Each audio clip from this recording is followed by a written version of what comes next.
Today, in Audiobooks for Me, we are going to listen to Dracula by Bram Stoker. This book is divided in 6 videos. This is Part 4. We hope you enjoy it. Chapter 16, Dr. Seward's Diary, continued. It was just 12:15 o'clock when we got into the churchyard over the low wall. The night was dark with occasional gleams of moonlight between the rents of the heavy clouds that scudded across the sky. We all kept somehow close together, with Van Helsing slightly in front as he led the way. When we had come close to the tomb, I looked well at Arthur, for I feared that the proximity to a place laden with so sorrowful a memory would upset him, but he bore himself well. I took it that the very mystery of the proceeding was in some way a counteractant to his grief. The professor unlocked the door, and seeing a natural hesitation amongst us for various reasons, solved the difficulty by entering first himself. The rest of us followed, and he closed the door.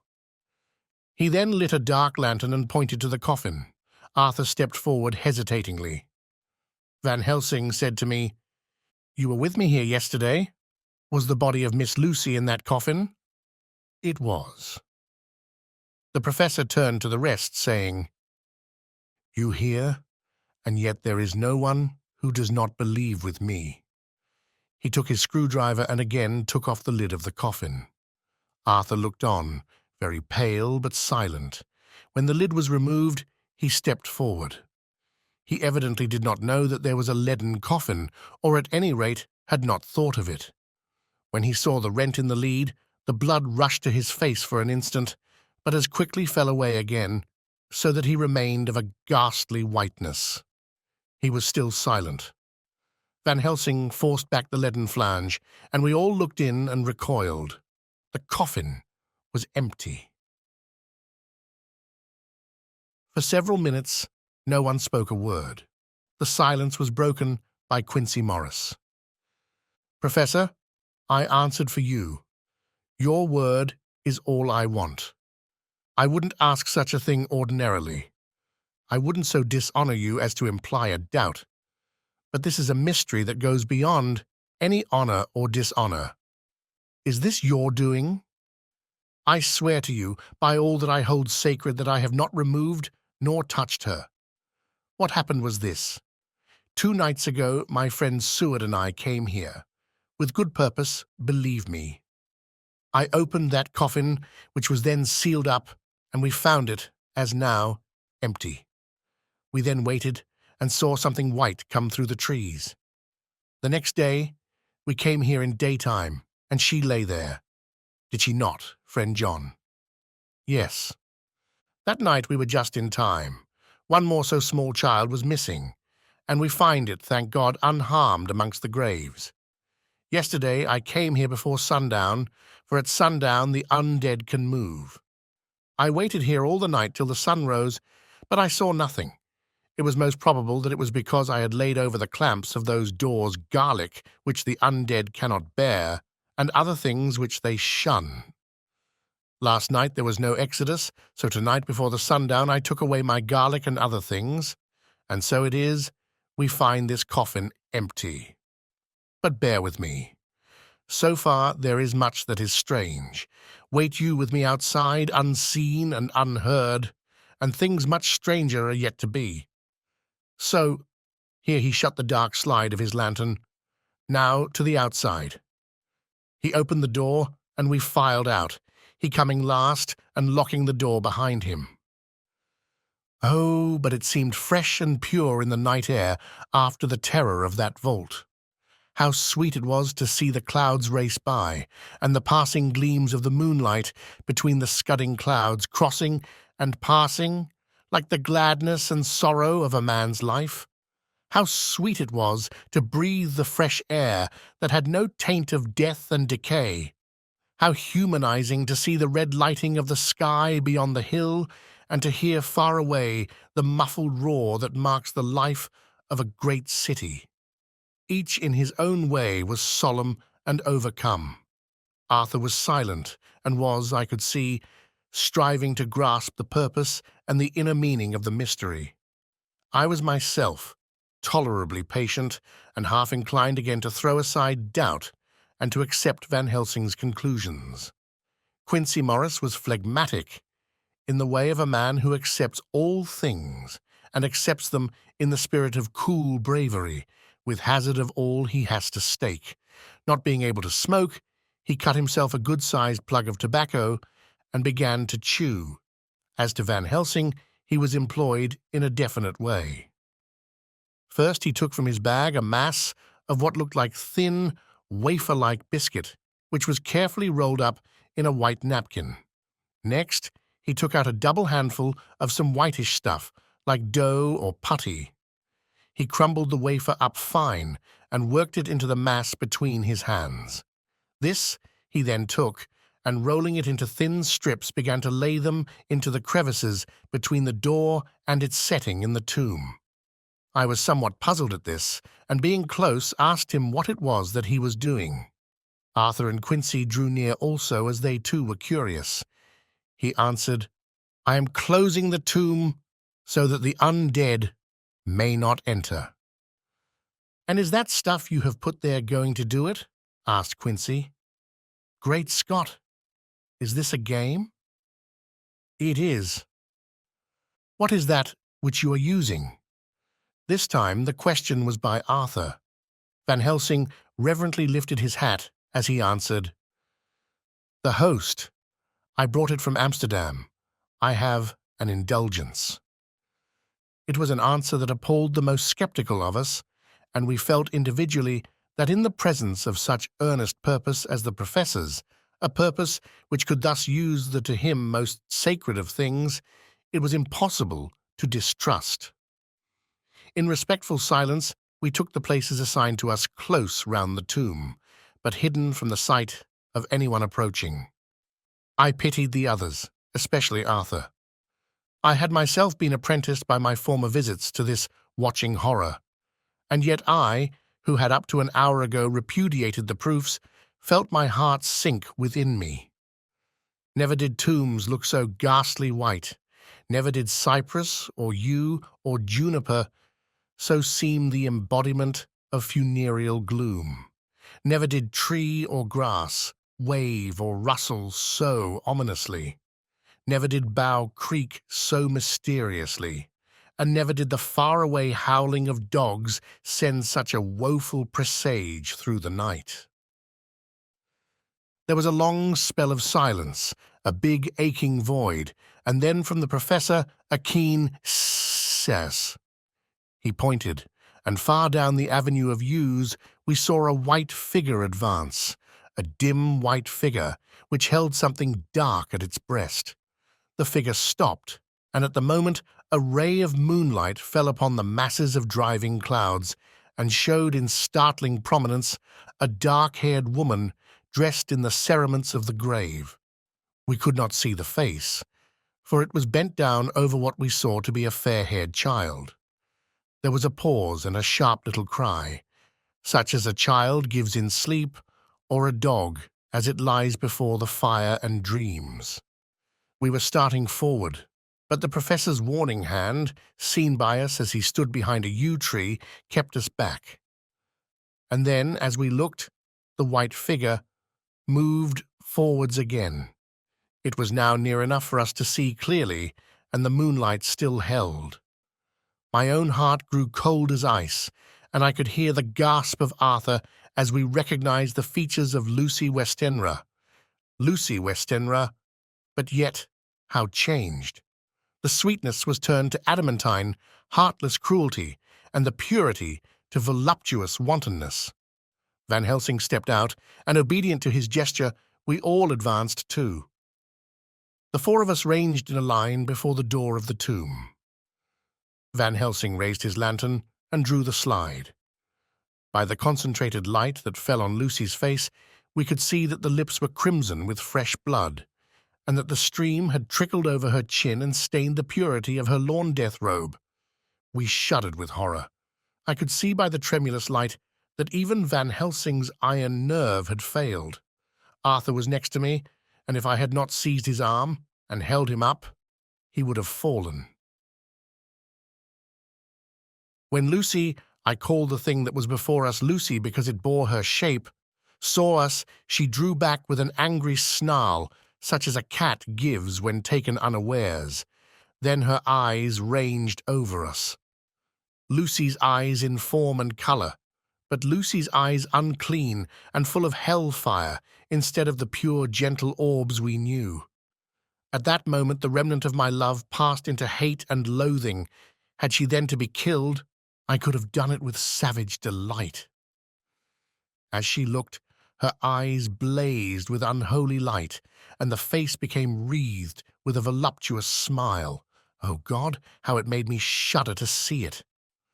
With a careless motion, she flung to the ground, callous as a devil, the child that up to now she had clutched strenuously to her breast, growling over it as a dog growls over a bone. The child gave a sharp cry and lay there moaning. There was a cold-bloodedness in the act which wrung a groan from Arthur. When she advanced to him with outstretched arms and a wanton smile, he fell back and hid his face in his hands. She still advanced, however, and with a languorous, voluptuous grace said, "Come to me, Arthur. Leave these others and come to me. My arms are hungry for you. Come, and we can rest together. Come, my husband, come." There was something diabolically sweet in her tones, something of the tingling of glass when struck, which rang through the brains even of us who heard the words addressed to another. As for Arthur, he seemed under a spell. Moving his hands from his face, he opened wide his arms. She was leaping for them, when Van Helsing sprang forward and held between them his little golden crucifix. She recoiled from it, and with a suddenly distorted face, full of rage, dashed past him as if to enter the tomb. When within a foot or two of the door, however, she stopped, as if arrested by some irresistible force. Then she turned, and her face was shown in the clear burst of moonlight and by the lamp, which had now no quiver from Van Helsing's iron nerves. Never did I see such baffled malice on a face, and never, I trust, shall such ever be seen again by mortal eyes. The beautiful colour became livid. The eyes seemed to throw out sparks of hellfire. The brows were wrinkled as though the folds of the flesh were the coils of Medusa's snakes, and the lovely blood-stained mouth grew to an open square, as in the passion masks of the Greeks and Japanese. If ever a face meant death, if looks could kill, we saw it at that moment. And so for full half a minute, which seemed an eternity, she remained between the lifted crucifix and the sacred closing of her means of entry. Van Helsing broke the silence by asking Arthur, "Answer me, O my friend, am I to proceed in my work?" Arthur threw himself on his knees and hid his face in his hands as he answered, "Do as you will, friend, do as you will. There can be no horror like this ever any more." And he groaned in spirit. Quincy and I simultaneously moved towards him and took his arms. We could hear the click of the closing lantern as Van Helsing held it down.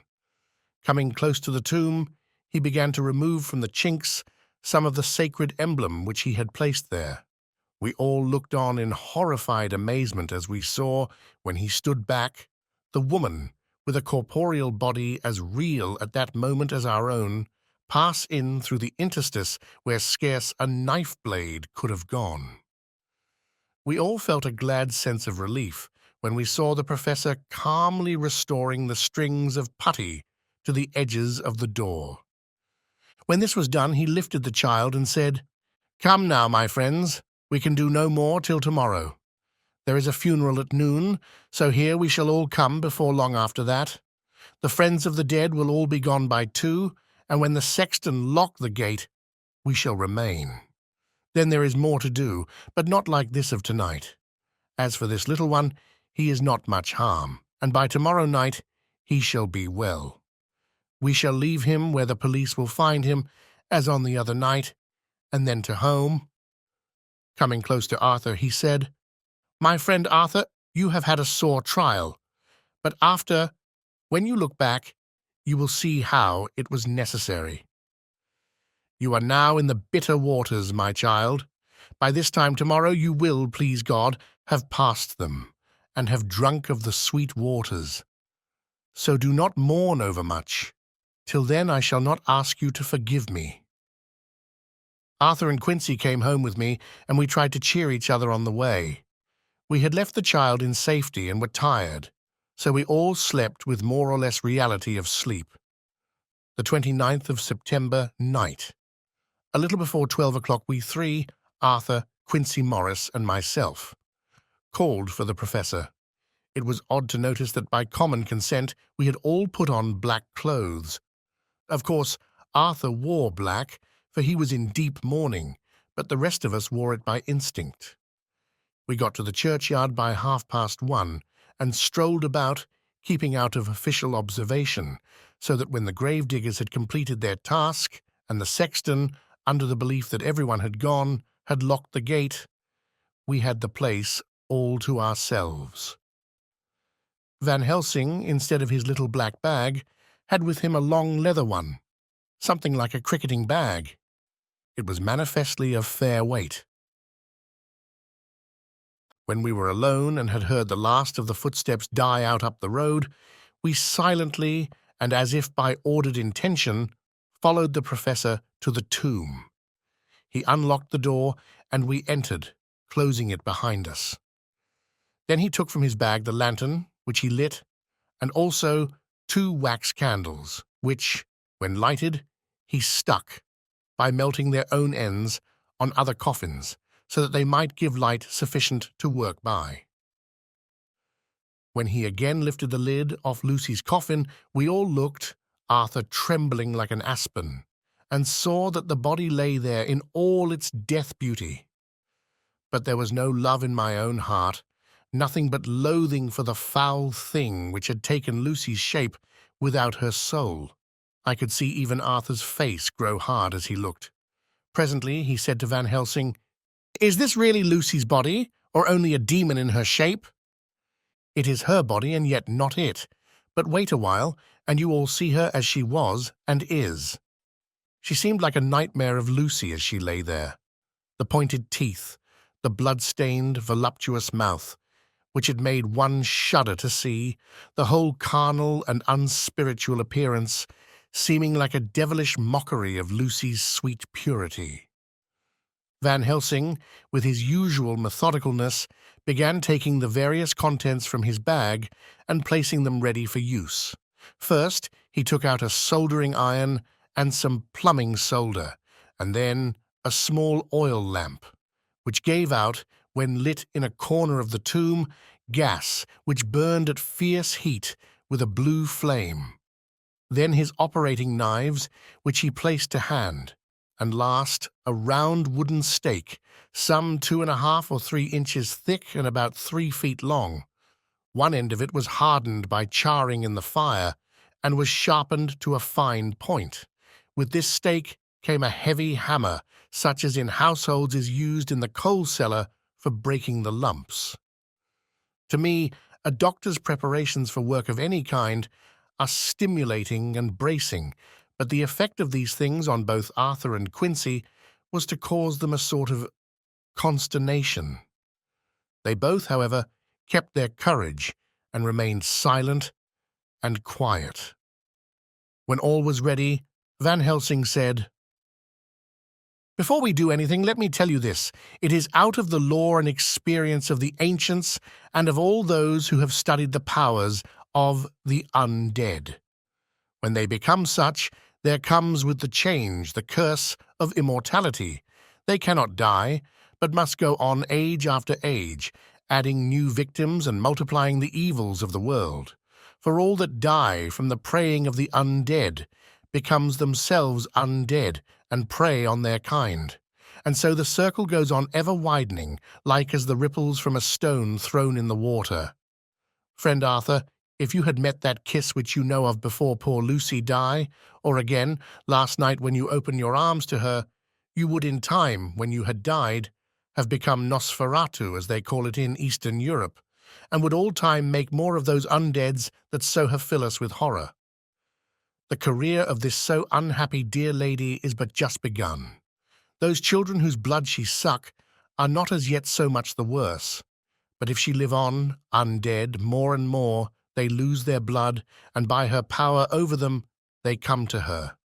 And so she draw their blood with that so wicked mouth. But if she die in truth, then all cease. The tiny wounds of the throats disappear, and they go back to their plays, unknowing ever of what has been. But of the most blessed of all, when this now undead be made to rest as true dead, then the soul of the poor lady whom we love shall again be free. Instead of working wickedness by night, and growing more debased in the assimilating of it by day, she shall take her place with the other angels. So that, my friend, it will be a blessed hand for her that shall strike the blow that sets her free. To this I am willing. But is there none amongst us who has a better right? Will it be no joy to think of hereafter, in the silence of the night, when sleep is not? It was my hand that sent her to the stars. It was the hand of him that loved her best. The hand that of all she would herself have chosen, had it been to her to choose. Tell me if there be such a one amongst us? We all looked at Arthur. He saw, too, what we all did, the infinite kindness which suggested that his should be the hand which would restore Lucy to us as a holy and not an unholy memory. He stepped forward and said bravely, though his hand trembled and his face was as pale as snow, "My true friend, from the bottom of my broken heart I thank you. Tell me what I am to do, and I shall not falter." Van Helsing laid a hand on his shoulder and said, "Brave lad, a moment's courage, and it is done. This stake must be driven through her. It will be a fearful ordeal. Be not deceived in that. But it will be only a short time, and you will then rejoice more than your pain was great. From this grim tomb, you will emerge as though you tread on air. But you must not falter when once you have begun. Only think that we, your true friends, are round you, and that we pray for you all the time." "Go on," said Arthur hoarsely. "Tell me what I am to do." "Take this stake in your left hand, ready to place the point over the heart, and the hammer in your right. Then when we begin our prayer for the dead, I shall read him. I have here the book, and the others shall follow. Strike in God's name, that so all may be well with the dead that we love, and that the undead pass away." Arthur took the stake and the hammer, and when once his mind was set on action, his hands never trembled nor even quivered. Van Helsing opened his missal and began to read, and Quincy and I followed as well as we could. Arthur placed the point over the heart, and as I looked, I could see its dint in the white flesh. Then he struck with all his might. The thing in the coffin writhed, and a hideous blood-curdling screech came from the opened red lips. The body shook and quivered and twisted in wild contortions. The sharp white teeth champed together till the lips were cut and the mouth was smeared with a crimson foam. But Arthur never faltered. He looked like a figure of Thor as his untrembling arm rose and fell, driving deeper and deeper the mercy-bearing stake, whilst the blood from the pierced heart welled and spurted up around it. His face was set, and high duty seemed to shine through it. The sight of it gave us courage, so that our voices seemed to ring through the little vault. And then the writhing and quivering of the body became less, and the teeth seemed to champ, and the face to quiver. Finally it lay still. The terrible task was over. The hammer fell from Arthur's hand. He reeled and would have fallen had we not caught him. The great drops of sweat sprang from his forehead, and his breath came in broken gasps. It had indeed been an awful strain on him, and had he not been forced to his task by more than human considerations, he could never have gone through with it. For a few minutes we were so taken up with him that we did not look towards the coffin. When we did, however, a murmur of startled surprise ran from one to the other of us. We gazed so eagerly that Arthur rose, for he had been seated on the ground, and came and looked too. And then a glad, strange light broke over his face, and dispelled altogether the gloom of horror that lay upon it. There in the coffin lay no longer the foul thing that we had so dreaded and grown to hate, that the work of her destruction was yielded as a privilege to the one best entitled to it, but Lucy, as we had seen her in her life, with her face of unequalled sweetness and purity. True that there were there, as we had seen them in life, the traces of care and pain and waste, but these were all dear to us, for they marked her truth to what we knew. One and all we felt that the holy calm that lay like sunshine over the wasted face and form was only an earthly token and symbol of the calm that was to reign forever.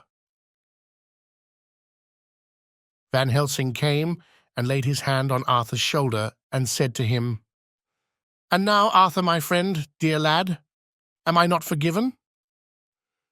The reaction of the terrible strain came as he took the old man's hand in his, and raising it to his lips, pressed it, and said, "Forgiven. God bless you that you have given my dear one her soul again, and me peace." He put his hands on the professor's shoulder, and laying his head on his breast, cried for a while silently, whilst we stood unmoving. When he raised his head, Van Helsing said to him, "And now, my child, you may kiss her. Kiss her dead lips, if you will, as she would have you to, if for her to choose. For she is not a grinning devil now, not any more a foul thing for all eternity. No longer she is the devil's undead. She is God's true dead, whose soul is with him." Arthur bent and kissed her, and then we sent him and Quincy out of the tomb. The professor and I sawed the top off the stake, leaving the point of it in the body. Then we cut off the head and filled the mouth with garlic. We soldered up the leaden coffin, screwed on the coffin lid, and gathering up our belongings, came away. When the professor locked the door, he gave the key to Arthur. Outside the air was sweet, the sun shone, and the birds sang, and it seemed as if all nature were tuned to a different pitch. There was gladness and mirth and peace everywhere, for we were at rest ourselves on one account, and we were glad, though it was with a tempered joy. Before we moved away, Van Helsing said, "Now, my friends, one step of our work is done, one the most harrowing to ourselves. But there remains a greater task, to find out the author of all this our sorrow and to stamp him out. I have clues which we can follow, but it is a long task, and a difficult, and there is danger in it, and pain. Shall you not all help me? We have learned to believe, all of us. Is it not so? And since so, do we not see our duty? Yes. And do we not promise to go on to the bitter end?" Each in turn, we took his hand, and the promise was made. Then said the professor as we moved off, "2 nights hence you shall meet with me and dine together at 7 of the clock with friend John. I shall entreat 2 others, 2 that you know not as yet, and I shall be ready to all our work show and our plans unfold. Friend John, you come with me home, for I have much to consult about, and you can help me. Tonight I leave for Amsterdam, but shall return tomorrow night, and then begins our great quest. But first I shall have much to say, so that you may know what is to do and to dread. Then our promise shall be made to each other anew, for there is a terrible task before us, and once our feet are on the ploughshare, we must not draw back."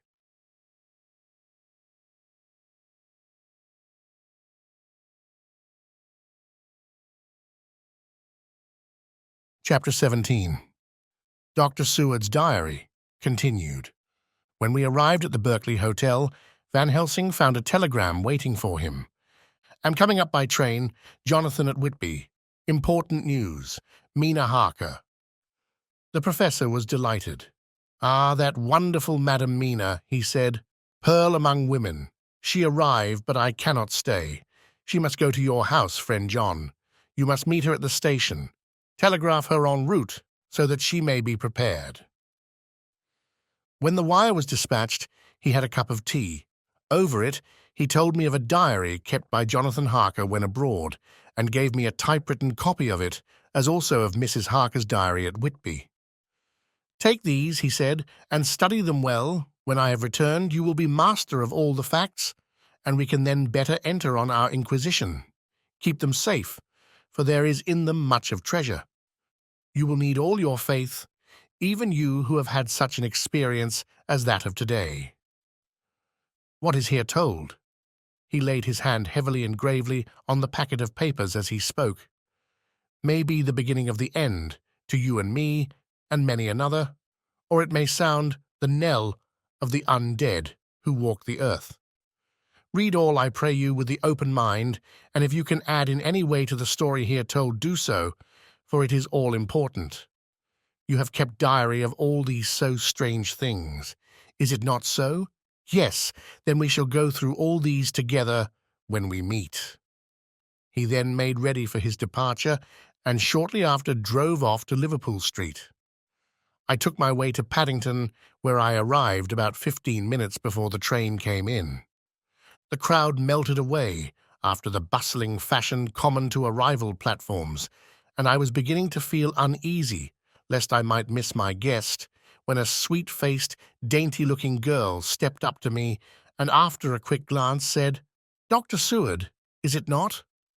"And you are Mrs. Harker," I answered at once, whereupon she held out her hand. "I knew you from the description of poor dear Lucy, but—" She stopped suddenly, and a quick blush overspread her face.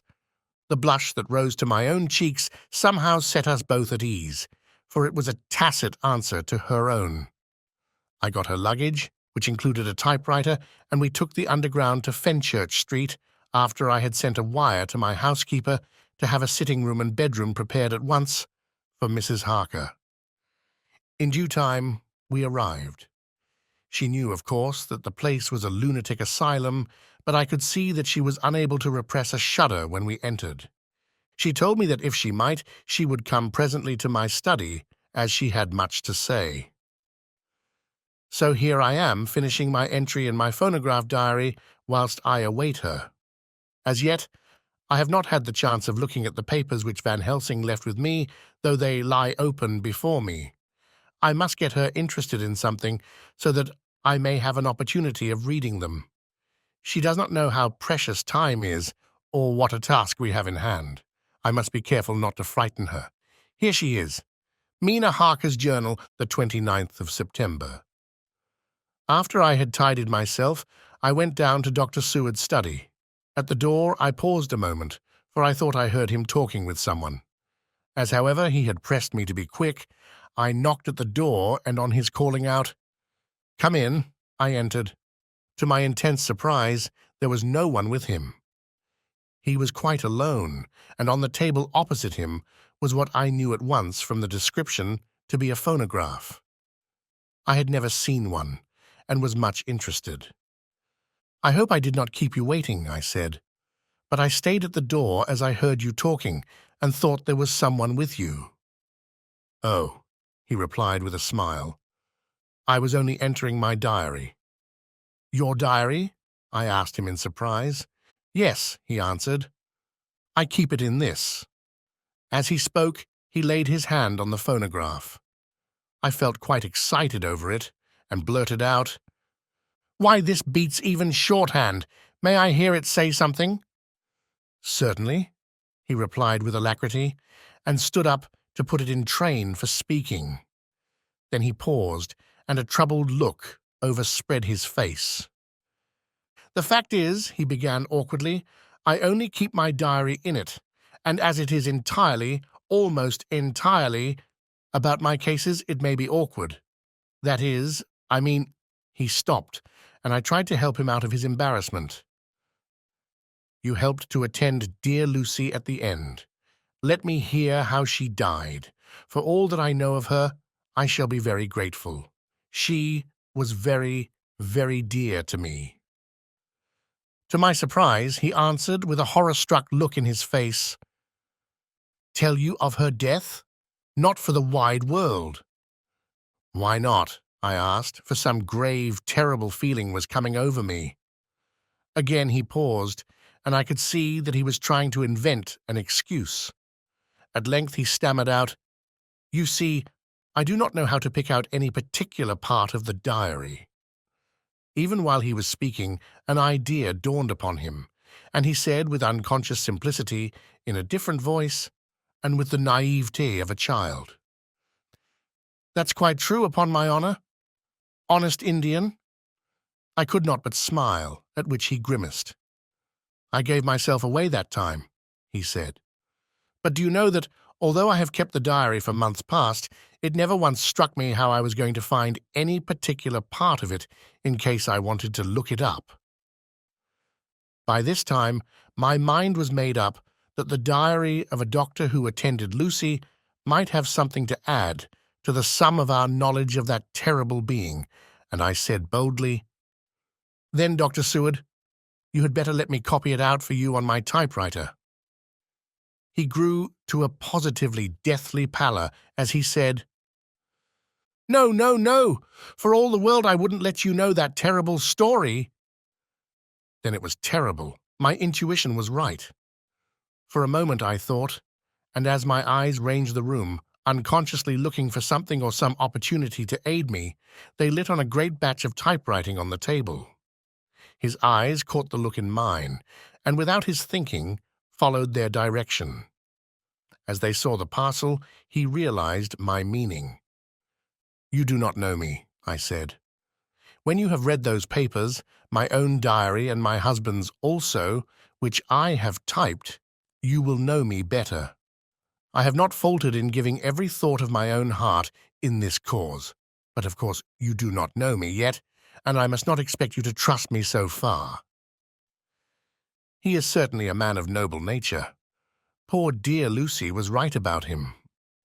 He stood up and opened a large drawer in which were arranged in order a number of hollow cylinders of metal covered with dark wax, and said, "You are quite right. I did not trust you because I did not know you, but I know you now. And let me say that I should have known you long ago. I know that Lucy told you of me. She told me of you too. May I make the only atonement in my power? Take the cylinders and hear them. The first half-dozen of them are personal to me, and they will not horrify you. Then you will know me better. Dinner will by then be ready. In the meantime, I shall read over some of these documents and shall be better able to understand certain things." He carried the phonograph himself up to my sitting room and adjusted it for me. "Now I shall learn something pleasant, I am sure, for it will tell me the other side of a true love episode of which I know one side already." Dr. Seward's Diary, the 29th of September. I was so absorbed in that wonderful diary of Johnathan Harker and that other of his wife that I let the time run on without thinking. Mrs. Harker was not down when the maid came to announce dinner, so I said, "She is possibly tired. Let dinner wait an hour." And I went on with my work. I had just finished Mrs. Harker's diary when she came in. She looked sweetly pretty but very sad, and her eyes were flushed with crying. This somehow moved me much. Of late I have had cause for tears, God knows, but the relief of them was denied me, and now the sight of those sweet eyes, brightened with recent tears, went straight to my heart. So I said as gently as I could, "I greatly fear I have distressed you." "Oh, no, not distressed me," she replied, "but I have been more touched than I can say by your grief. That is a wonderful machine, but it is cruelly true. It told me, in its very tones, the anguish of your heart. It was like a soul crying out to Almighty God. No one must hear them spoken ever again. See, I have tried to be useful. I have copied out the words on my typewriter, and none other need now hear your heartbeat as I did." "No one need ever know, shall ever know," I said in a low voice. She laid her hand on mine and said very gravely, "Ah, but they must." "Must, but why?" I asked. "Because it is a part of the terrible story, a part of poor dear Lucy's death and all that led to it. Because in the struggle which we have before us to rid the earth of this terrible monster, we must have all the knowledge and all the help which we can get. I think that the cylinders which you gave me contained more than you intended me to know, but I can see that there are in your record many lights to this dark mystery. You will let me help, will you not? I know all up to a certain point, and I see already, though your diary only took me to the 7th of September, how poor Lucy was beset, and how her terrible doom was being wrought out. Johnathan and I have been working day and night since Professor Van Helsing saw us. He has gone to Whitby to get more information, and he will be here tomorrow to help us. We need have no secrets amongst us. Working together and with absolute trust, we can surely be stronger than if some of us were in the dark." She looked at me so appealingly, and at the same time manifested such courage and resolution in her bearing, that I gave in at once to her wishes. "You shall," I said, "do as you like in the matter. God forgive me if I do wrong. There are terrible things yet to learn of. But if you have so far travelled on the road to poor Lucy's death, you will not be content, I know, to remain in the dark. Nay, the end, the very end, may give you a gleam of peace. Come, there is dinner. We must keep one another strong for what is before us. We have a cruel and dreadful task. When you have eaten, you shall learn the rest, and I shall answer any questions you ask, if there be anything which you do not understand, though it was apparent to us who were present." Mina Harker's Journal, the 29th of September. After dinner, I came with Dr. Seward to his study. He brought back the phonograph from my room, and I took my typewriter. He placed me in a comfortable chair and arranged the phonograph so that I could touch it without getting up, and showed me how to stop it in case I should want to pause. Then he very thoughtfully took a chair, with his back to me so that I might be as free as possible, and began to read. I put the forked metal to my ears and listened. When the terrible story of Lucy's death and all that followed was done, I lay back in my chair powerless. Fortunately, I am not of a fainting disposition. When Dr. Seward saw me, he jumped up with a horrified exclamation and hurriedly taking a case bottle from a cupboard, gave me some brandy, which in a few minutes somewhat restored me. My brain was all in a whirl, and only that there came through all the multitude of horrors the holy ray of light that my dear, dear Lucy was at last at peace. I do not think I could have borne it without making a scene. It is all so wild and mysterious and strange, that if I had not known Johnathan's experience in Transylvania, I could not have believed. As it was, I didn't know what to believe, and so got out of my difficulty by attending to something else. I took the cover off my typewriter and said to Dr. Seward, "Let me write this all out now. We must be ready for Dr. Van Helsing when he comes. I've sent a telegram to Johnathan to come on here when he arrives in London from Whitby. In this matter, dates are everything, and I think that if we get all our material ready and have every item put in chronological order, we shall have done much. You tell me that Lord Godalming and Mr. Morris are coming too. Let us be able to tell him when they come." He accordingly set the phonograph at a slow pace, and I began to typewrite from the beginning of the 7th cylinder. I used manifold, and so took 3 copies of the diary, just as I had done with all the rest. It was late when I got through, but Dr. Seward went about his work of going his round of the patients. When he had finished, he came back and sat near me, reading, so that I did not feel too lonely whilst I worked. How good and thoughtful he is! The world seems full of good men.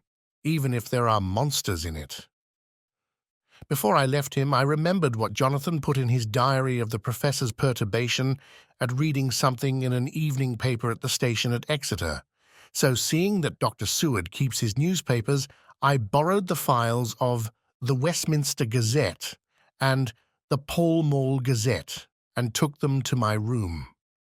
I remember how much the Daily Graph and the Whitby Gazette, of which I had made cuttings, helped us to understand the terrible events at Whitby when Count Dracula landed, so I shall look through the evening papers since then, and perhaps I shall get some new light. I am not sleepy, and the work will help to keep me quiet. Dr. Seward's Diary, the 30th of September. Mr. Harker arrived at 9 o'clock. He had got his wife's wire just before starting. He is uncommonly clever, if one can judge from his face, and full of energy. If this journal be true, and judging by one's own wonderful experiences it must be, he is also a man of great nerve, that going down to the vault a second time was a remarkable piece of daring. After reading his account of it, I was prepared to meet a good specimen of manhood, but hardly the quiet, business-like gentleman who came here today. Later, after lunch, Harker and his wife went back to their own room, and as I passed a while ago, I heard the click of the typewriter. They are hard at it. Mrs. Harker says that they are knitting together, in chronological order, every scrap of evidence they have. Harker has got the letters between the consignee of the boxes at Whitby and the carriers in London who took charge of them. He is now reading his wife's typescript of my diary. I wonder what they make out of it. Here it is. Strange that it never struck me that the very next house might be the Count's hiding place. Goodness knows that we had enough clues from the conduct of the patient Renfield. The bundle of letters relating to the purchase of the house were with the typescript. Oh, if we had only had them earlier, we might have saved poor Lucy. Stop, that way madness lies. Harker has gone back and is again collating his material. He says that by dinner time they will be able to show a whole connected narrative. He thinks that in the meantime I should see Renfield, as hitherto he has been a sort of index to the coming and going of the Count. I hardly see this yet, but when I get at the dates I suppose I shall. What a good thing that Mrs. Harker put my cylinders into type. We never could have found the dates otherwise. I found Renfield sitting placidly in his room with his hands folded, smiling benignly. At the moment he seemed as sane as anyone I ever saw. I sat down and talked with him on a lot of subjects, all of which he treated naturally. He then, of his own accord, spoke of going home, a subject he has never mentioned to my knowledge during his sojourn here. In fact, he spoke quite confidently of getting his discharge at once. I believe that, had I not had the chat with Harker and read the letters and the dates of his outbursts, I should have been prepared to sign for him after a brief time of observation. As it is, I am darkly suspicious. All those outbreaks were in some way linked with the proximity of the Count. What then does this absolute content mean? Can it be that his instinct is satisfied as to the vampire's ultimate triumph? Stay, he is himself zoophagus, and in his wild ravings outside the chapel door of the deserted house, he always spoke of Master. This all seems confirmation of our idea. However, after a while I came away. My friend is just a little too sane at present to make it safe to probe him too deep with questions. He might begin to think, and then... So I came away. I mistrust these quiet moods of his, so I have given the attendant a hint to look closely after him, and to have a straight waistcoat ready in case of need. Johnathan Harker's Journal, the 29th of September, in train to London. When I received Mr. Billington's courteous message that he would give me any information in his power, I thought it best to go down to Whitby and make, on the spot, such inquiries as I wanted. It was now my object to trace that horrid cargo of the Count's to its place in London. Later, we may be able to deal with it. Billington Jr., a nice lad, met me at the station and brought me to his father's house, where they had decided that I must stay the night. They are hospitable with true Yorkshire hospitality, give a guest everything, and leave him free to do as he likes. They all knew that I was busy and that my stay was short, and Mr. Billington had ready in his office all the papers concerning the consignment of boxes. It gave me almost a turn to see again one of the letters which I had seen on the Count's table before I knew of his diabolical plans. Everything had been carefully thought out and done systematically and with precision. He seemed to have been prepared for every obstacle which might be placed by accident in the way of his intentions being carried out. To use an Americanism, he had taken no chances, and the absolute accuracy with which his instructions were fulfilled was simply the logical result of his care. I saw the invoice and took note of it. 50 cases of common earth to be used for experimental purposes. Also the copy of letter to Carter Patterson and their reply. Of both of these, I got copies. This was all the information Mr. Billington could give me, so I went down to the port and saw the coast guards, the customs officers, and the harbour master. They had all something to say of the strange entry of the ship, which is already taking its place in local tradition. But no one could add to the simple description, 50 cases of common earth. I then saw the station master, who kindly put me in communication with the men who had actually received the boxes. Their tally was exact with the list, and they had nothing to add except that the boxes were main and mortal heavy, and that shifting them was dry work. One of them added that it was hard lines, that there wasn't any gentleman, such like as yourself, squire, to show some sort of appreciation of their efforts in a liquid form. Another put in a rider that the thirst then generated was such that even the time which had elapsed had not completely allayed it. Needless to add, I took care before leaving to lift, for ever and adequately, this source of reproach. The 30th of September. The station master was good enough to give me a line to his old companion, the station master at King's Cross, so that when I arrived there in the morning, I was able to ask him about the arrival of the boxes. He, too, put me at once in communication with the proper officials, and I saw that their tally was correct with the original invoice. The opportunities of acquiring an abnormal thirst had been here limited. A noble use of them had, however, been made, and again I was compelled to deal with the result in an ex post facto manner. From thence I went on to Carter Patterson's central office, where I met with the utmost courtesy. They looked up the transaction in their day-book and letter-book, and at once telephoned to their King's Cross office for more details. By good fortune, the men who did the teaming were waiting for work, and the official at once sent them over, sending also by one of them the way-bill and all the papers connected with the delivery of the boxes at Carfax. Here again I found the tally agreeing exactly. The carrier's men were able to supplement the paucity of the written words with a few details. These were, I shortly found, connected almost solely with the dusty nature of the job and of the consequent thirst engendered in the operators. On my affording an opportunity, through the medium of the currency of the realm, of the allaying at a later period this beneficial evil, one of the men remarked, "That 'ere house, governor, is the rummiest I ever was in. Blime! But it ain't been touched since 100 years. There was dust that thickened the place that you might have slept on it without hurtin' of your bones. And the place was that neglected that you might have smelled old Jerusalem in it. But the old chapel, that took the psyche, that did. Me and my mate, we thought we wouldn't never get out quick enough.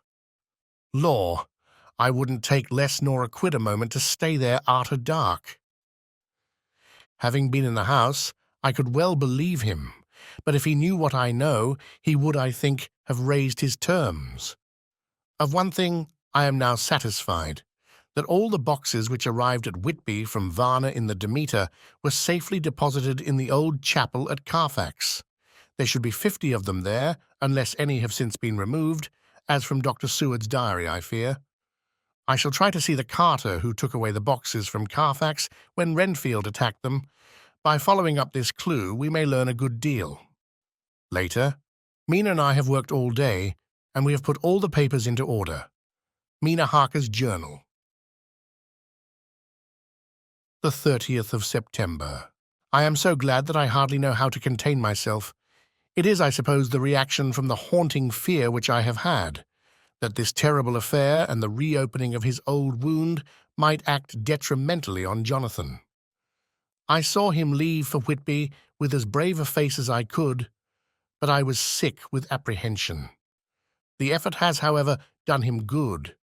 He was never so resolute, never so strong, never so full of volcanic energy as at present. It is just as that dear, good Professor Van Helsing said, he is true grit, and he improves under strain that would kill a weaker nature. He came back full of life and hope and determination. We have got everything in order for tonight. I feel myself quite wild with excitement. I suppose one ought to pity anything so hunted as is the Count. That is just it. This thing is not human, not even beast.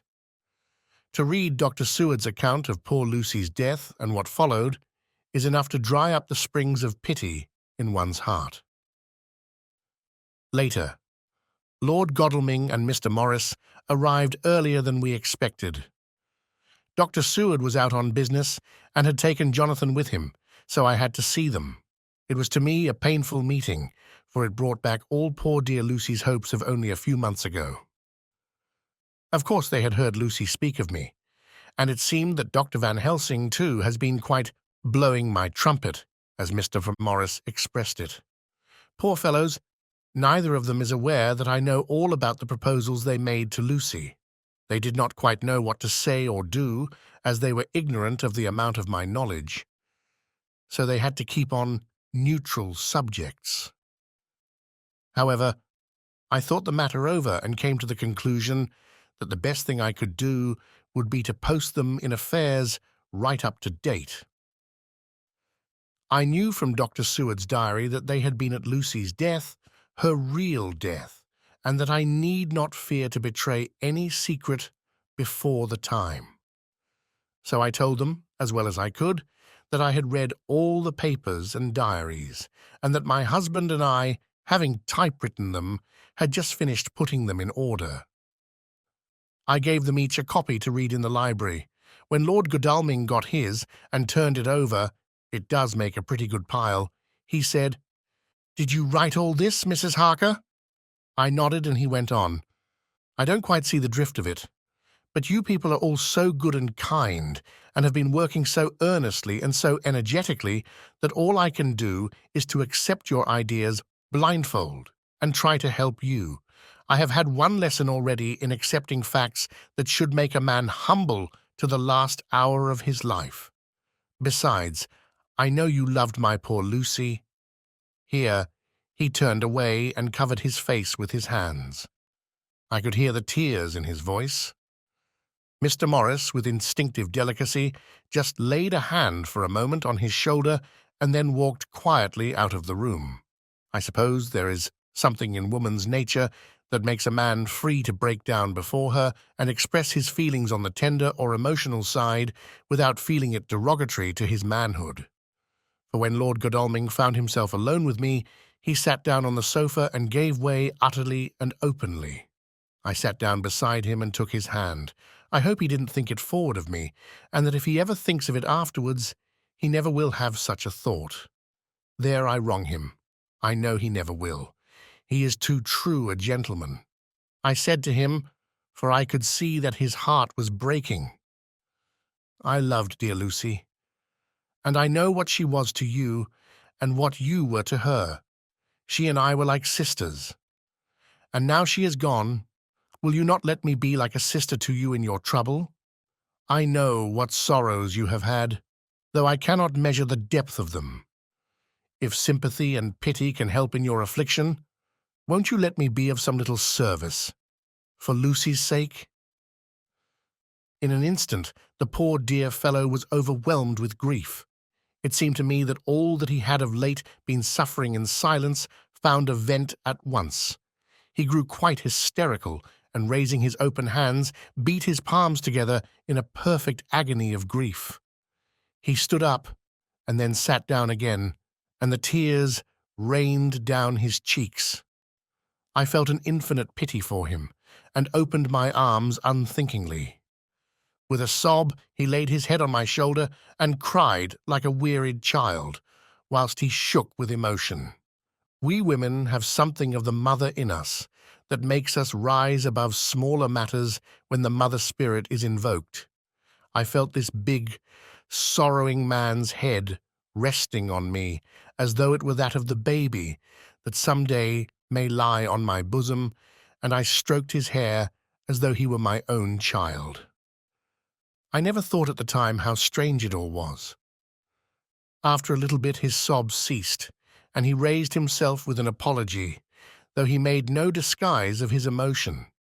He told me that for days and nights past, weary days and sleepless nights, he had been unable to speak with anyone as a man must speak in his time of sorrow.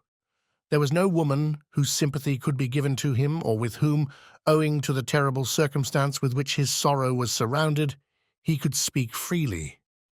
"I know now how I suffered," he said, as he dried his eyes, "but I do not know even yet, and none other can ever know, how much your sweet sympathy has been to me today. I shall know better in time, and believe me that, though I am not ungrateful now, my gratitude will grow with my understanding. You will let me be like a brother, will you not, for all our lives, for dear Lucy's sake?"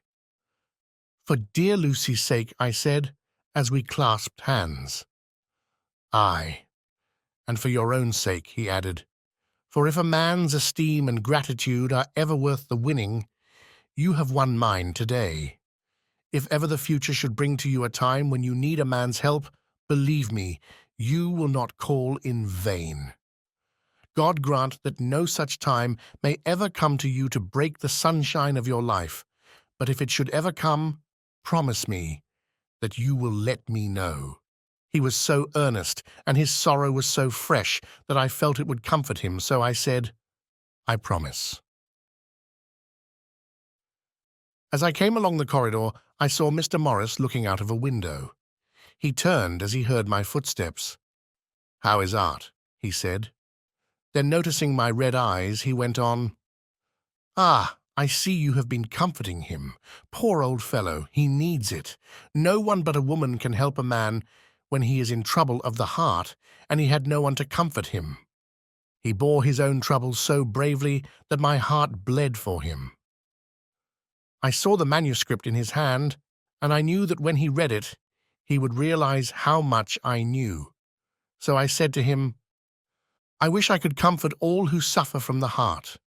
Will you let me be your friend, and will you come to me for comfort, if you need it? You will know later on why I speak." He saw that I was in earnest, and stooping, took my hand and raising it to his lips, kissed it. It seemed but poor comfort to so brave and unselfish a soul, and impulsively I bent over and kissed him. The tears rose in his eyes, and there was a momentary choking in his throat. He said quite calmly, "Little girl, you will never regret that true-hearted kindness so long as ever you live." Then he went into the study to his friend. "Little girl!" The very words he had used to Lucy, and oh, but he proved himself a friend. Chapter 18. Dr. Seward's Diary, the 30th of September.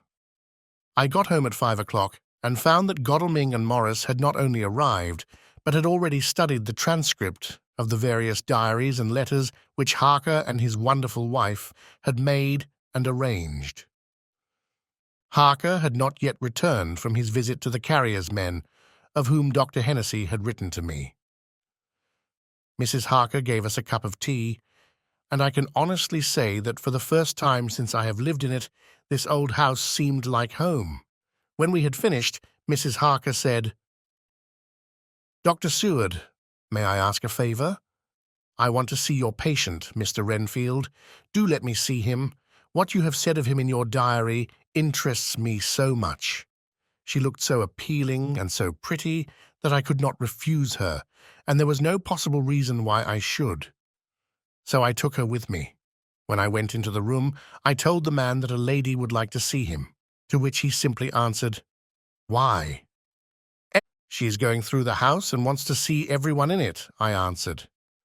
"Oh, very well," he said. "Let her come in by all means, but just wait a minute till I tidy up the place." His method of tidying was peculiar. He simply swallowed all the flies and spiders in the boxes before I could stop him. It was quite evident that he feared or was jealous of some interference. When he had got through his disgusting task, he said cheerfully, "Let the lady come in," and sat down on the edge of his bed with his head down, but with his eyelids raised so that he could see her as she entered. For a moment I thought that he might have some homicidal intent. I remembered how quiet he had been just before he attacked me in my own study, and I took care to stand where I could seize him at once if he attempted to make a spring at her. She came into the room with an easy gracefulness which would at once command the respect of any lunatic, for easiness is one of the qualities mad people most respect. She walked over to him, smiling pleasantly, and held out her hand. "Good evening, Mr. Renfield," said she. "You see, I know you, for Dr. Seward has told me of you." He made no immediate reply, but eyed her all over intently with a set frown on his face. This look gave way to one of wonder, which merged in doubt. Then, to my intense astonishment, he said, "You're not the girl the doctor wanted to marry, are you? You can't be, you know, for she's dead." Mrs. Harker smiled sweetly as she replied, "Oh, no. I have a husband of my own to whom I was married before I ever saw Dr. Seward or he me. I am Mrs. Harker." "Then what are you doing here?" "My husband and I are staying on a visit with Dr. Seward." "Then don't stay." "But why not?" I thought that this style of conversation might not be pleasant to Mrs. Harker any more than it was to me, so I joined in. "How did you know I wanted to marry anyone?" His reply was simply contemptuous, given in a pause in which he turned his eyes from Mrs. Harker to me, instantly turning them back again. "What an asinine question!" "I don't see that at all, Mr. Renfield," said Mrs. Harker, at once championing me. He replied to her with as much courtesy and respect as he had shown contempt to me. "You will, of course, understand, Mrs. Harker, that when a man is so loved and honored as our host is, everything regarding him is of interest in our little community. Dr. Seward is loved not only by his household and his friends, but even by his patients, who, being some of them hardly in mental equilibrium, are apt to distort causes and effects. Since I myself have been an inmate of a lunatic asylum, I cannot but notice that the sophistic tendencies of some of its inmates lean towards the errors of non causa and ignoratio elenchi. I positively opened my eyes at this new development. Here was my own pet lunatic, the most pronounced of his type that I had ever met with, talking elemental philosophy, and with the manner of a polished gentleman. I wonder if it was Mrs. Harker's presence which had touched some chord in his memory. If this new phase was spontaneous, or in any way due to her unconscious influence, she must have some rare gift or power. We continued to talk for some time, and seeing that he was seemingly quite reasonable, she ventured looking at me questioningly as she began to lead him to his favorite topic. I was again astonished, for he addressed himself to the question with the impartiality of the completest sanity. He even took himself as an example when he mentioned certain things. Why, I myself am an instance of a man who had a strange belief. Indeed, it was no wonder that my friends were alarmed and insisted on my being put under control. I used to fancy that life was a positive and perpetual entity, and that by consuming a multitude of live things, no matter how low in the scale of creation, one might indefinitely prolong life. At times I held the belief so strongly that I actually tried to take human life. The doctor here will bear me out that on one occasion I tried to kill him for the purpose of strengthening my vital powers by the assimilation with my own body of his life through the medium of his blood, relying, of course, upon the scriptural phrase, "For the blood is the life." Though indeed, the vendor of a certain nostrum has vulgarized the truism to the very point of contempt. Isn't that true, Doctor? I nodded assent, for I was so amazed that I hardly knew what to either think or say. It was hard to imagine that I had seen him eat up his spiders and flies not 5 minutes before. Looking at my watch, I saw that I should go to the station to meet Van Helsing, so I told Mrs. Harker that it was time to leave. She came at once, after saying pleasantly to Mr. Renfield, "Goodbye, and I hope I may see you often, under auspices pleasanter to yourself," to which, to my astonishment, he replied, "Goodbye, my dear. I pray God I may never see your sweet face again. May he bless and keep you." When I went to the station to meet Van Helsing, I left the boys behind me. Poor Art seemed more cheerful than he has been since Lucy first took ill, and Quincy is more like his own bright self than he has been for many a long day. Van Helsing stepped from the carriage with the eager nimbleness of a boy. He saw me at once and rushed up to me, saying, "Ah, friend John, how goes all? Well? So, I have been busy, for I come here to stay if need be. All affairs are settled with me, and I have much to tell. Madam Mina is with you? Yes. And her so fine husband? And Arthur and my friend Quincy, they are with you too? Good." As I drove to the house, I told him of what had passed, and of how my own diary had come to be of some use through Mrs. Harker's suggestion, at which the professor interrupted me. "Ah, that wonderful Madam Mina! She has man's brain, a brain that a man should have were he much gifted, and a woman's heart. The good God fashioned her for a purpose, believe me, when he made that so good combination. Friend John, up to now, fortune has made that woman of help to us. After tonight, she must not have to do with this so terrible affair. It is not good that she run a risk so great. We men are determined, nay, are we not pledged, to destroy this monster, but it is no part for a woman. Even if she be not harmed, her heart may fail her in so much and so many horrors, and hereafter she may suffer, both in waking from her nerves and in sleep from her dreams. And besides, she is young woman and not so long married. There may be other things to think of some time, if not now. You tell me she has wrote all, then she must consult with us, but tomorrow she say goodbye to this work and we go alone." I agreed heartily with him, and then I told him what we had found in his absence, that the house which Dracula had bought was the very next one to my own. He was amazed, and a great concern seemed to come on him. "Oh, that we had known it before," he said, "for then we might have reached him in time to save poor Lucy. However, the milk that is spilt cries not out afterwards, as you say. We shall not think of that, but go on our way to the end." Then he fell into a silence that lasted till we entered my own gateway. Before we went to prepare for dinner, he said to Mrs. Harker, "I am told, Madam Mina, by my friend John, that you and your husband have put up in exact order all things that have been up to this moment." "Not up to this moment, Professor," she said impulsively, "but up to this morning." "But why not up to now? We have seen hitherto how good light all the little things have made. We have told our secrets, and yet no one who has told is the worse for it." Mrs. Harker began to blush, and taking a paper from her pockets, she said, "Dr. Van Helsing, will you read this and tell me if it must go in? It is my record of today. I, too, have seen the need of putting down at present everything, however trivial. But there is little in this, except what is personal. Must it go in? The professor read it over gravely and handed it back, saying, "It need not go in if you do not wish it, but I pray that it may. It can but make your husband love you the more, and all us, your friends, more honor you, as well as more esteem and love." She took it back with another blush and a bright smile. "And so now, up to this very hour, all the records we have are complete and in order."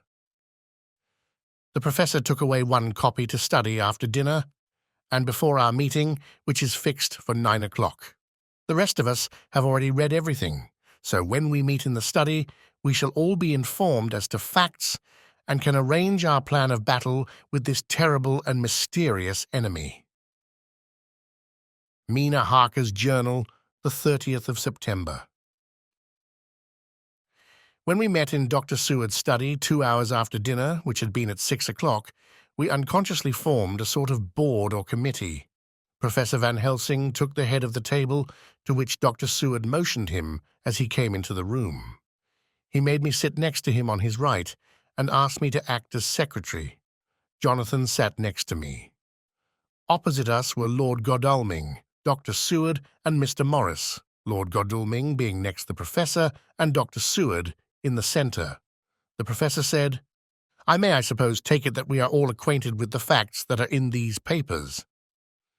We all expressed assent, and he went on, "Then it were, I think, good that I tell you something of the kind of enemy with which we have to deal. I shall then make known to you something of the history of this man, which has been ascertained for me.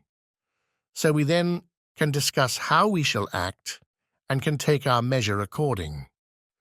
There are such beings as vampires. Some of us have evidence that they exist.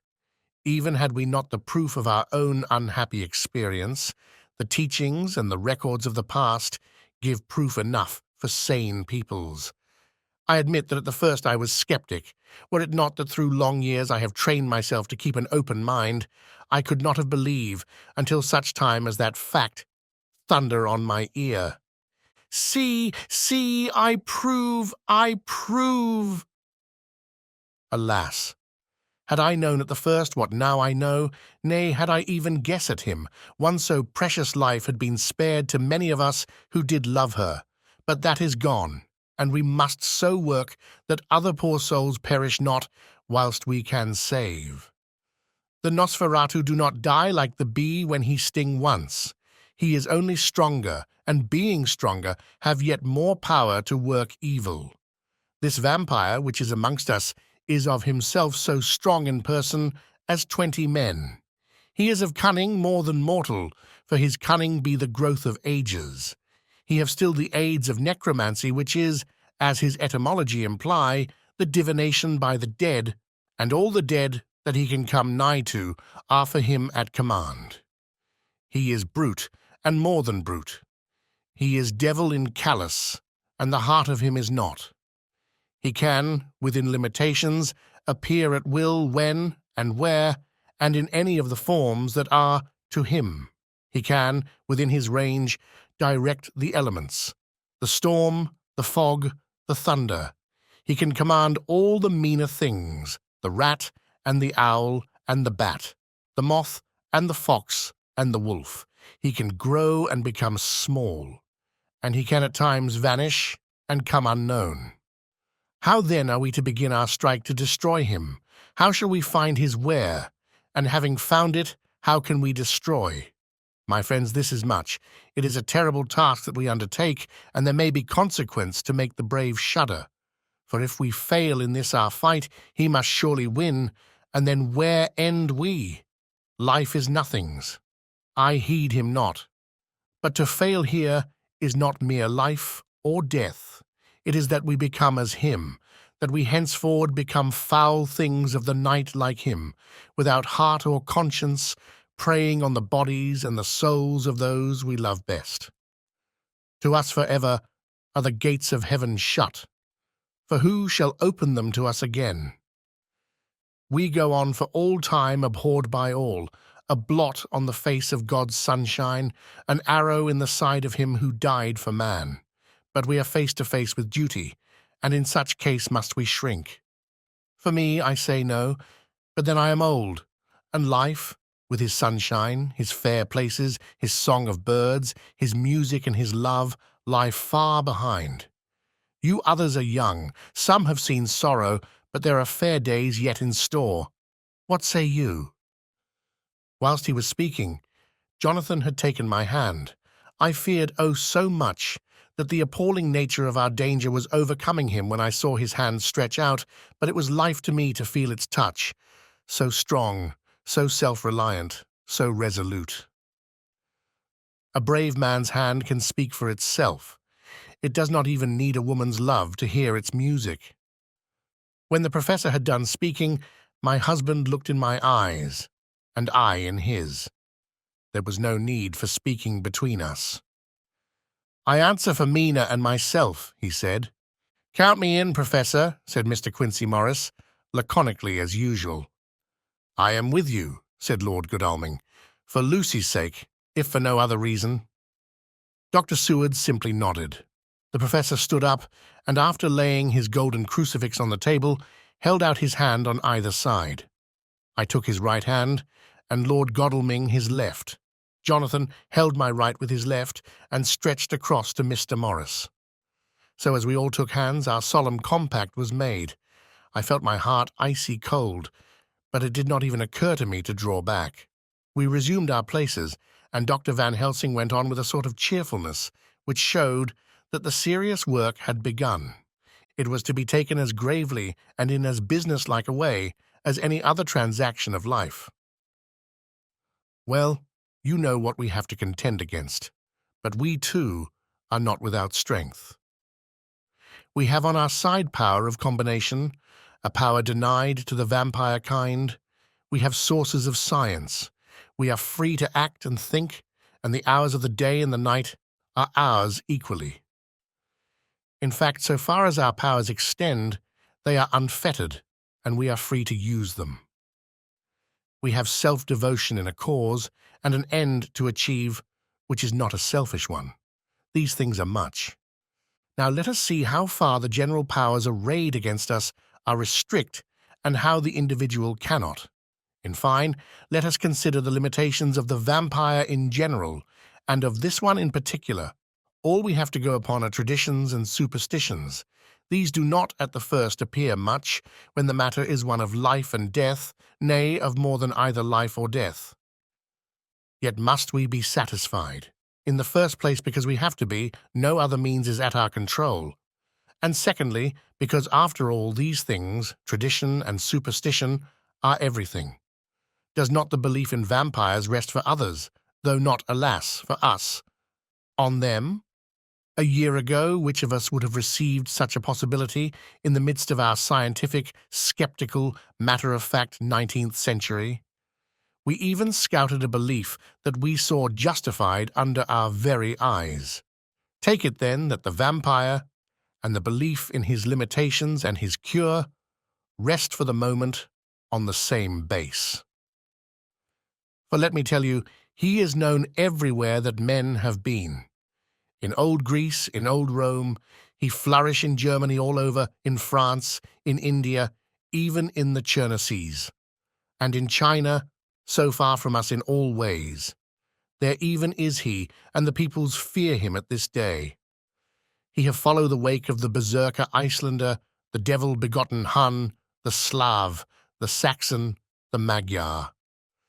So far, then, we have all we may act upon, and let me tell you that very much of the beliefs are justified by what we have seen in our own so unhappy experience. The vampire live on, and cannot die by mere passing of the time. He can flourish when that he can fatten on the blood of the living. Even more, we have seen amongst us that he can even grow younger, that his vital faculties grow strenuous and seem as though they refresh themselves when his special pabulum is plenty. But he cannot flourish without this diet. He eat not as others. Even friend Johnathan, who lived with him for weeks, did never see him to eat, never. He throws no shadow, he make in the mirror no reflect, as again Johnathan observe. He has the strength of many of his hand. Witness again Johnathan when he shut the door against the wolves, and when he help him from the diligence too. He can transform himself to wolf, as we gather from the ship arrival in Whitby when he tear open the dog. He can be as bat, as Madam Mina saw him on the window at Whitby, and as friend John saw him fly from this so near house, and as my friend Quincy saw him at the window of Miss Lucy. He can come in mist, which he create. That noble ship's captain proved him of this. But from what we know, the distance he can make, this mist is limited, and it can only be round himself. He come on moonlight rays as elemental dust, as again Johnathan saw those sisters in the castle of Dracula. He becomes so small, we ourselves saw Miss Lucy, ere she was at peace, slip through a hairbreadth space at the tomb door. He can, when once he find his way, come out from anything or into anything, no matter how close it be bound, or even fused up with fire. Solder, you call it. He can see in the dark, no small power this, in a world which is one half shut from the light. Ah, but hear me through. He can do all these things, yet he's not free. Nay, he's even more prisoner than the slave of the galley, than the madman in his cell. He cannot go where he lists. He who is not of nature has yet to obey some of nature's laws, why we know not. He may not enter anywhere at the first, unless there be someone of the household who bid him to come, though afterwards he can come as he please. His power ceases, as does that of all evil things, at the coming of the day. Only at certain times can he have limited freedom.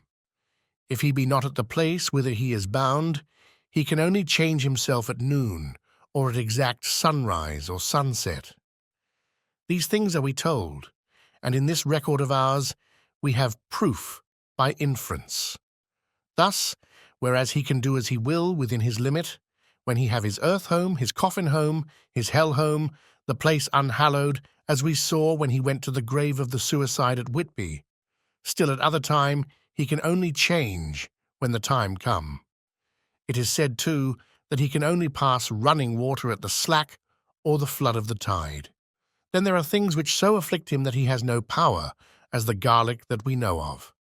And as for things sacred, as this symbol, my crucifix, that was amongst us even now when we resolve, to them he is nothing, but in their presence he take his place far off and silent with respect. There are others, too, which I shall tell you of, lest in our seeking we may need them. The branch of wild rose on his coffin keep him, that he move not from it. A sacred bullet fired into the coffin kill him, so that he be true dead. And as for the stake through him, we know already of its peace, or the cut-off head that giveth rest. We have seen it with our eyes. Thus, when we find the habitation of this man that was, we can confine him to his coffin and destroy him, if we obey what we know. But he is clever. I have asked my friend Arminius of Budapest University to make his record, and from all the means that are, he tell me of what he has been. He must indeed have been that voivode Dracula who won his name against the Turk, over the great river, on the very frontier of Turkey land. If it be so, then was he no common man, for in that time, and for centuries after, he was spoken of as the cleverest and the most cunning, as well as the bravest of the sons of the land beyond the forest. That mighty brain and that iron resolution went with him to his grave, and are even now arrayed against us. The Draculas were, says Arminius, a great and noble race, though now and again were scions who were held by their coevals to have had dealings with the evil one. They learned his secrets in the Scholomance, amongst the mountains over Lake Hermannstadt, where the devil claims the 10th scholar as his due. In the records are such words as Strigoica, witch or dog, and Pokol, Satan and hell. And in one manuscript this very Dracula is spoken of as vampire, which we all understand too well. There have been from the loins of this very one great men and good women, and their graves make sacred the earth where alone this foulness can dwell. for it is not the least of its terrors that this evil thing is rooted deep in all good. In soil, barren of holy memories, it cannot rest." Whilst they were talking, Mr. Morris was looking steadily at the window, and he now got up quietly and went out of the room. There was a little pause, and then the professor went on. "And now we must settle what we do. We have here much data, and we must proceed to lay out our campaign. We know from the inquiry of Johnathan that from the castle to Whitby came 50 boxes of earth, all of which were delivered at Carfax. We also know that at least some of these boxes have been removed.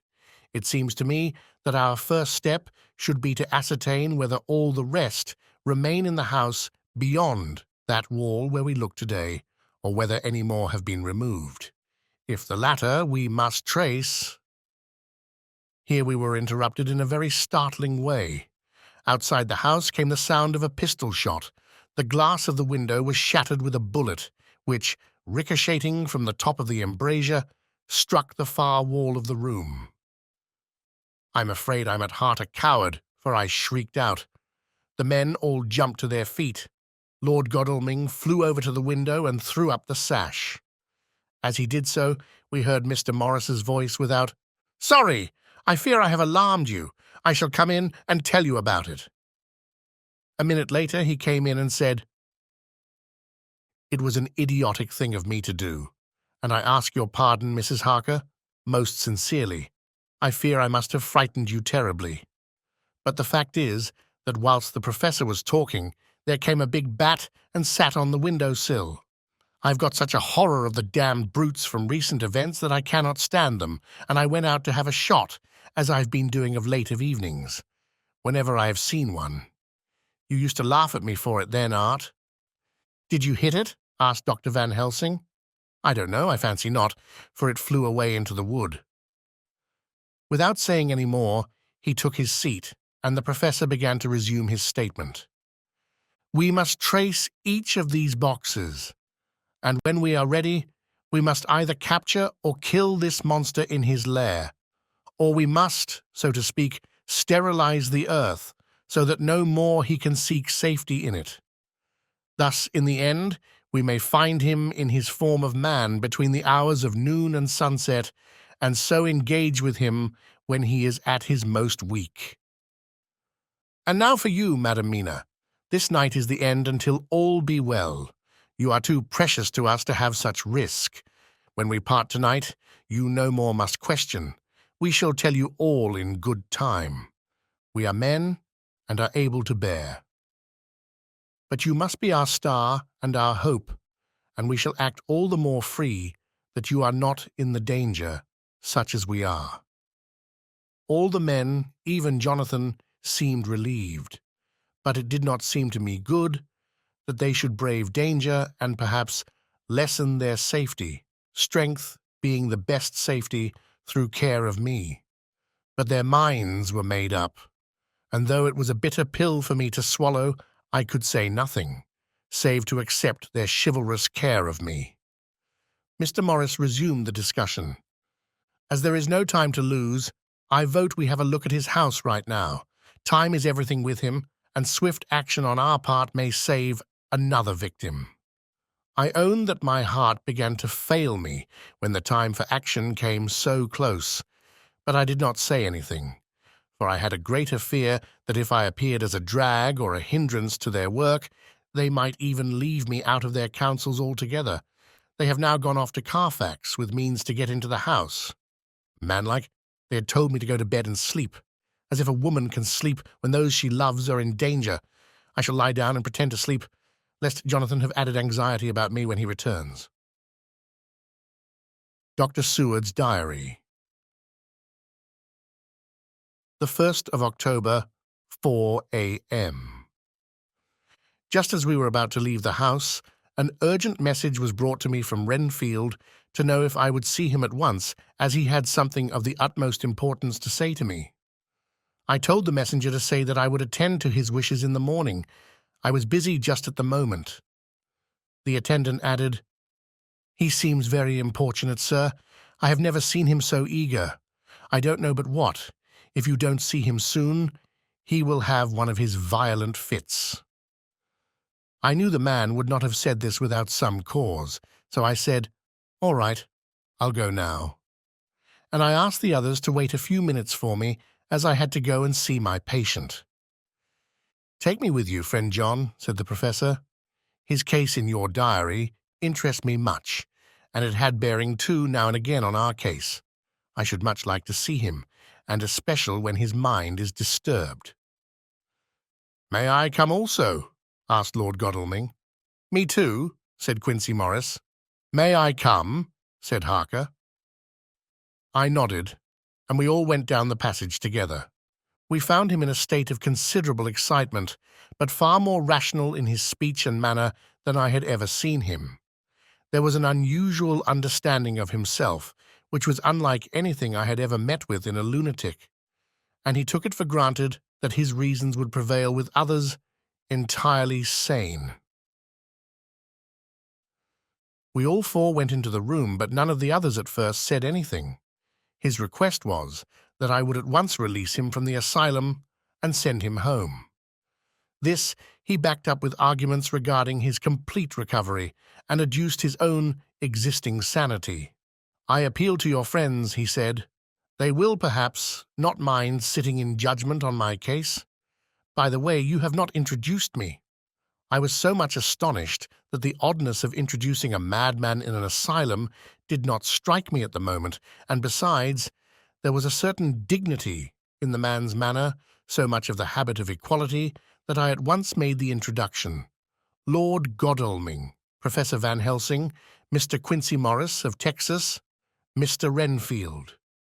He shook hands with each of them, saying in turn, "Lord Godalming, I had the honor of seconding your father at the Wyndham. I grieve to know, by your holding the title, that he is no more. He was a man loved and honored by all who knew him, and in his youth was, I have heard, the inventor of a burnt rum punch, much patronized on Derby night. Mr. Morris, you should be proud of your great state. Its reception into the Union was a precedent which may have far-reaching effects hereafter, when the pole and the tropics may hold alliance to the stars and stripes. The power of treaty may yet prove a vast engine of enlargement, when the Monroe Doctrine takes its true place as a political fable. What shall any man say of his pleasure at meeting Van Helsing? Sir, I make no apology for dropping all forms of conventional prefix. When an individual has revolutionized therapeutics by his discovery of the continuous evolution of brain matter, conventional forms are unfitting, since they would seem to limit him to one of a class. You gentlemen who by nationality, by heredity, or by the possession of natural gifts, are fitted to hold your respective places in the moving world, I take to witness that I am as sane as at least the majority of men who are in full possession of their liberties. And I am sure that you, Dr. Seward, humanitarian and medico-jurist, as well as scientist, will deem it a moral duty to deal with me as one to be considered as under exceptional circumstances. He made this last appeal with a courtly air of conviction, which was not without its own charm. I think we were all staggered. For my own part, I was under the conviction, despite my knowledge of the man's character and history, that his reason had been restored, and I felt under a strong impulse to tell him that I was satisfied as to his sanity and would see about the necessary formalities for his release in the morning. I thought it better to wait, however, before making so grave a statement, for of old I knew the sudden changes to which this particular patient was liable. So I contented myself with making a general statement that he appeared to be improving very rapidly, that I would have a longer chat with him in the morning, and would then see what I could do in the direction of meeting his wishes. This did not at all satisfy him, for he said quickly, "But I fear, Dr. Seward, that you hardly apprehend my wish. I desire to go at once, here, now, this very hour, this very moment, if I may. Time presses, and in our implied agreement with the old scytheman, it is of the essence of the contract. I am sure it is only necessary to put before so admirable a practitioner as Dr. Seward so simple, yet so momentous a wish to ensure its fulfillment. He looked at me keenly, and seeing the negative in my face, turned to the others and scrutinized them closely. Not meeting any sufficient response, he went on, "Is it possible that I have erred in my supposition?" "You have," I said frankly, but at the same time as I felt brutally. There was a considerable pause, and then he said slowly, "Then I suppose I must only shift my ground of request. Let me ask for this concession, boon, privilege, what you will. I am content to implore in such a case, not on personal grounds, but for the sake of others. I am not at liberty to give you the whole of my reasons, but you may, I assure you, take it from me that they are good ones, sound and unselfish, and spring from the highest sense of duty. Could you look, sir, into my heart, you would approve to the full the sentiments which animate me. Nay, more, you would count me amongst the best and truest of your friends." Again, he looked at us all keenly. I had a growing conviction that this sudden change of his entire intellectual method was but yet another form or phase of his madness, and so determined to let him go on a little longer, knowing from experience that he would, like all lunatics, give himself away in the end. Van Helsing was gazing at him with a look of utmost intensity, his bushy eyebrows almost meeting with the fixed concentration of his look. He said to Renfield in a tone which did not surprise me at the time, but only when I thought of it afterwards, for it was as of one addressing an equal, "Can you not tell frankly your real reason for wishing to be free tonight? I will undertake that if you will satisfy even me, a stranger without prejudice and with the habit of keeping an open mind, Dr. Seward will give you, at his own risk and on his own responsibility, the privilege you seek." He shook his head sadly, and with a look of poignant regret on his face. The professor went on, "Come, sir, bethink yourself. You claim the privilege of reason in the highest degree, since you seek to impress us with your complete reasonableness. You do this, whose sanity we have reason to doubt, since you are not yet released from medical treatment for this very defect. If you will not help us in our effort to choose the wisest course, how can we perform the duty which you yourself put upon us? Be wise and help us, and if we can, we shall aid you to achieve your wish." He still shook his head as he said, "Dr. Van Helsing, I have nothing to say. Your argument is complete, and if I were free to speak, I should not hesitate a moment. But I am not my own master in the matter. I can only ask you to trust me. If I am refused, the responsibility does not rest with me." I thought it was now time to end the scene, which was becoming too comically grave, so I went towards the door, simply saying, "Come, my friends, we have work to do. Good night." As, however, I got near the door, a new change came over the patient. He moved towards me so quickly that for the moment I feared that he was about to make another homicidal attack. My fears, however, were groundless, for he held up his two hands imploringly and made his petition in a moving manner.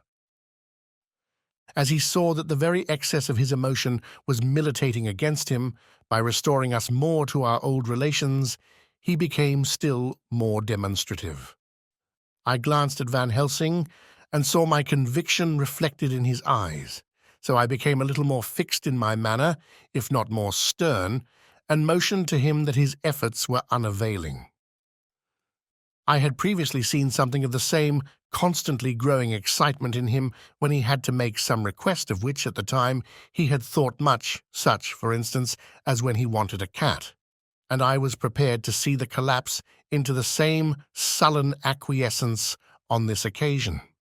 My expectation was not realized, for when he found that his appeal would not be successful, he got into quite a frantic condition. He threw himself on his knees and held up his hands, wringing them in plaintive supplication, and poured forth a torrent of entreaty with the tears rolling down his cheeks and his whole face and form expressive of the deepest emotion. "Let me entreat you, Dr. Seward. Oh, let me implore you to let me out of this house at once. Send me away how you will and where you will. Send keepers with me with whips and chains. Let them take me in a strait waistcoat, manacled and leg-ironed, even to a jail. But let me go out of this. You don't know what you do by keeping me here. I am speaking from the depths of my heart, of my very soul. You don't know whom you wrong or how, and I may not tell. Woe is me. I may not tell. By all you hold sacred, by all you hold dear, by your love that is lost, by your hope that lives, for the sake of the Almighty, take me out of this and save my soul from guilt. Can't you hear me, man? Can't you understand? Will you never learn? Don't you know that I'm sane and earnest now, that I'm no lunatic in a mad fit, but a sane man fighting for his soul? Oh, hear me, let me go, let me go, let me go!" I thought that the longer this went on, the wilder he would get, and so would bring on a fit. So I took him by the hand and raised him up. "Come," I said sternly, "no more of this. We have had quite enough already. Get to your bed and try to behave more discreetly." He suddenly stopped and looked at me intently for several moments. Then, without a word, he rose and, moving over, sat down on the side of the bed. The collapse had come, as on former occasion, just as I had expected. When I was leaving the room, last of our party, he said to me in a quiet, well-bred voice, "You will, I trust, Dr. Seward, do me the justice to bear in mind, later on, that I did what I could to convince you tonight." Chapter 19. Johnathan Harker's Journal. The 1st of October, 5 a.m. I went with the party to the search with an easy mind, for I think I never saw Mina so absolutely strong and well. I'm so glad that she consented to hold back and let us men do the work. Somehow, it was a dread to me that she was in this fearful business at all, but now that her work is done, and that it is due to her energy and brains and foresight that the whole story is put together in such a way that every point tells, she may well feel that her part is finished, and that she can henceforth leave the rest to us. We were, I think, all a little upset by the scene with Mr. Renfield. When we came away from his room, we were silent till we got back to the study. Then Mr. Morris said to Dr. Seward, "Say, Jack, if that man wasn't attempting a bluff, he's about the sanest lunatic I ever saw. I'm not sure, but I believe that he had some serious purpose, and if he had, it was pretty rough on him not to get a chance." Lord Godalming and I were silent, but Dr. Van Helsing added, "Friend John, you know more of lunatics than I do, and I'm glad of it, for I fear that if it had been to me to decide, I would before that last hysterical outburst have given him free. But we live and learn, and in our present task we must take no chance, as my friend Quincy would say. All is best as they are." Dr. Seward seemed to answer them both in a dreamy kind of way. "I don't know but that I agree with you. If that man had been an ordinary lunatic, I would have taken my chance of trusting him, but he seems so mixed up with the Count in an indexy kind of way that I am afraid of doing anything wrong by helping his fads. I can't forget how he prayed with almost equal fervor for a cat, and then tried to tear my throat out with his teeth. Besides, he called the Count Lord and Master, and he may want to get out to help him in some diabolical way. That horrid thing has the wolves and the rats and his own kind to help him, so I suppose he isn't above trying to use a respectable lunatic. He certainly did seem earnest, though. I only hope we have done what is best. These things, in conjunction with the wild work we have in hand, help to unnerve a man." The professor stepped over, and laying his hand on his shoulder, said in his grave, kindly way, "Friend John, have no fear. We are trying to do our duty in a very sad and terrible case. We can only do as we deem best. What else have we to hope for except the pity of the good God?" Lord Godalming had slipped away for a few minutes, but now he returned. He held up a little silver whistle as he remarked, "That old place may be full of rats, and if so, I've got an antidote on call." Having passed the wall, we took our way to the house, taking care to keep in the shadows of the trees on the lawn when the moonlight shone out. When we got to the porch, the professor opened his bag and took out a lot of things, which he laid on the step, sorting them into 4 little groups, evidently one for each. Then he spoke, "My friends, we are going into a terrible danger, and we need arms of many kinds. Our enemy is not merely spiritual. Remember that he has the strength of 20 men, and that, though our necks or our windpipes are of the common kind, and therefore breakable or crushable, his are not amenable to mere strength. A stronger man, or a body of men more strong in all than him, can at certain times hold him, but they cannot hurt him, as we can be hurt by him. We must therefore guard ourselves from his touch. Keep this near your heart." As he spoke, he lifted a little silver crucifix and held it out to me, I being nearest to him. "Put these flowers round your neck." Here he handed to me a wreath of withered garlic blossoms. "For other enemies more mundane, this revolver and this knife. And for aid in all, these so small electric lamps, which you can fasten to your breast. And for all, and above all at the last, this, which we must not desecrate, needless." This was a portion of sacred wafer, which he put in an envelope and handed to me. Each of the others was similarly equipped. "Now," he said, "Friend John, where are the skeleton keys? If so that we can open the door, we need not break house by the window as before at Miss Lucy's." Dr. Seward tried 1 or 2 skeleton keys, his mechanical dexterity as a surgeon standing him in good stead. Presently he got one to suit. After a little play back and forward, the bolt yielded, and, with a rusty clang, shot back. We pressed on the door, the rusty hinges creaked, and it slowly opened. It was startlingly like the image conveyed to me in Dr. Seward's diary of the opening of Miss Westenra's tomb. I fancy that the same idea seemed to strike the others, for with one accord they shrank back. The professor was the first to move forward and stepped into the open door. "In manus tuas, Domine," he said, crossing himself as he passed over the threshold. We closed the door behind us, lest when we should have lit our lamps we should possibly attract attention from the road.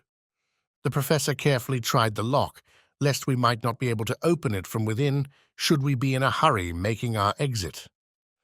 Then we all lit our lamps and proceeded on our search. The light from the tiny lamps fell in all sorts of odd forms as the rays crossed each other, or the opacity of our bodies threw great shadows. I could not for my life get away from the feeling that there was someone else amongst us. I suppose it was the recollection, so powerfully brought home to me by the grim surroundings, of that terrible experience in Transylvania. I think the feeling was common to us all, for I noticed that the others kept looking over their shoulders at every sound and every new shadow, just as I felt myself doing. The whole place was thick with dust. The floor was seemingly inches deep, except where there were recent footsteps, in which, on holding down my lamp, I could see marks of hobnails where the dust was cracked. The walls were fluffy and heavy with dust, and in the corners were masses of spiders' webs, whereon the dust had gathered, till they looked like old tattered rags, as the weight had torn them partly down. On a table in the hall was a great bunch of keys, with a time-yellowed label on each. They had been used several times, for on the table were several similar rents in the blanket of dust, similar to that exposed when the professor lifted them. He turned to me and said, "You know this place, Johnathan. You have copied maps of it, and you know it at least more than we do. Which is the way to the chapel?" I had an idea of its direction, though on my former visit I had not been able to get admission to it. So I led the way, and after a few wrong turnings, found myself opposite a low, arched oaken door ribbed with iron bands. "This is the spot," said the professor, as he turned his lamp on a small map of the house, copied from the file of my original correspondence regarding the purchase. With a little trouble, we found the key on the bunch and opened the door. We were prepared for some unpleasantness, for as we were opening the door, a faint, malodorous air seemed to exhale through the gaps, but none of us ever expected such an odor as we encountered. None of the others had met the Count at all at close quarters, and when I had seen him, he was either in the fasting stage of his existence in his rooms, or when he was gloated with fresh blood in a ruined building open to the air. But here, the place was small and close, and the long disuse had made the air stagnant and foul. There was an earthy smell as of some dry miasma which came through the fouler air. But as to the odor itself, how shall I describe it? It was not alone that it was composed of all the ills of mortality and with the pungent, acrid smell of blood, but it seemed as though corruption had become itself corrupt. Faugh! It sickens me to think of it. Every breath exhaled by that monster seemed to have clung to the place and intensified its loathsomeness.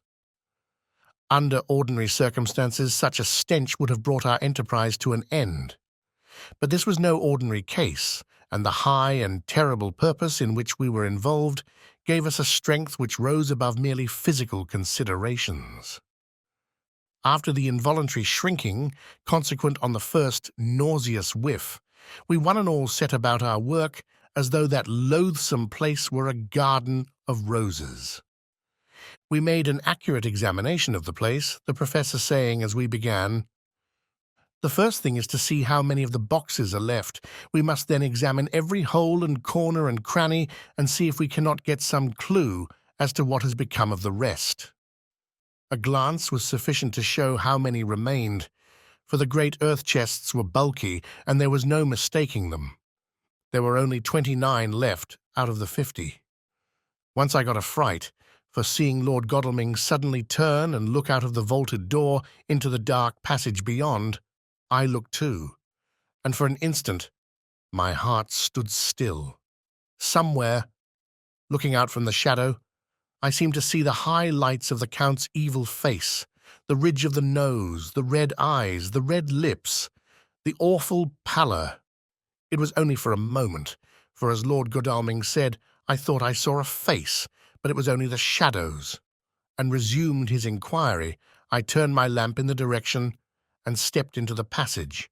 There was no sign of anyone, and as there were no corners, no doors, no aperture of any kind, but only the solid walls of the passage, there could be no hiding place even for him. I took it that fear had helped imagination, and said nothing. A few minutes later I saw Morris step suddenly back from a corner, which he was examining. We all followed his movements with our eyes, for undoubtedly some nervousness was growing on us, and we saw a whole mass of phosphorescence which twinkled like stars. We all instinctively drew back. The whole place was becoming alive with rats. For a moment or two we stood appalled, all save Lord Godalming, who was seemingly prepared for such an emergency. Rushing over to the great iron-bound oaken door, which Dr. Seward had described from the outside and which I had seen myself, he turned the key in the lock, drew the huge bolts, and swung the door open. Then, taking his little silver whistle from his pocket, he blew a low, shrill call. It was answered from behind Dr. Seward's house by the yelping of dogs, and after about a minute 3 terriers came dashing round the corner of the house. Unconsciously, we had all moved towards the door, and as we moved, I noticed that the dust had been much disturbed. The boxes which had been taken out had been brought this way. But even in the minute that had elapsed, the number of the rats had vastly increased. They seemed to swarm over the place all at once, till the lamplight, shining on their moving dark bodies and glittering baleful eyes, made the place look like a bank of earth set with fireflies.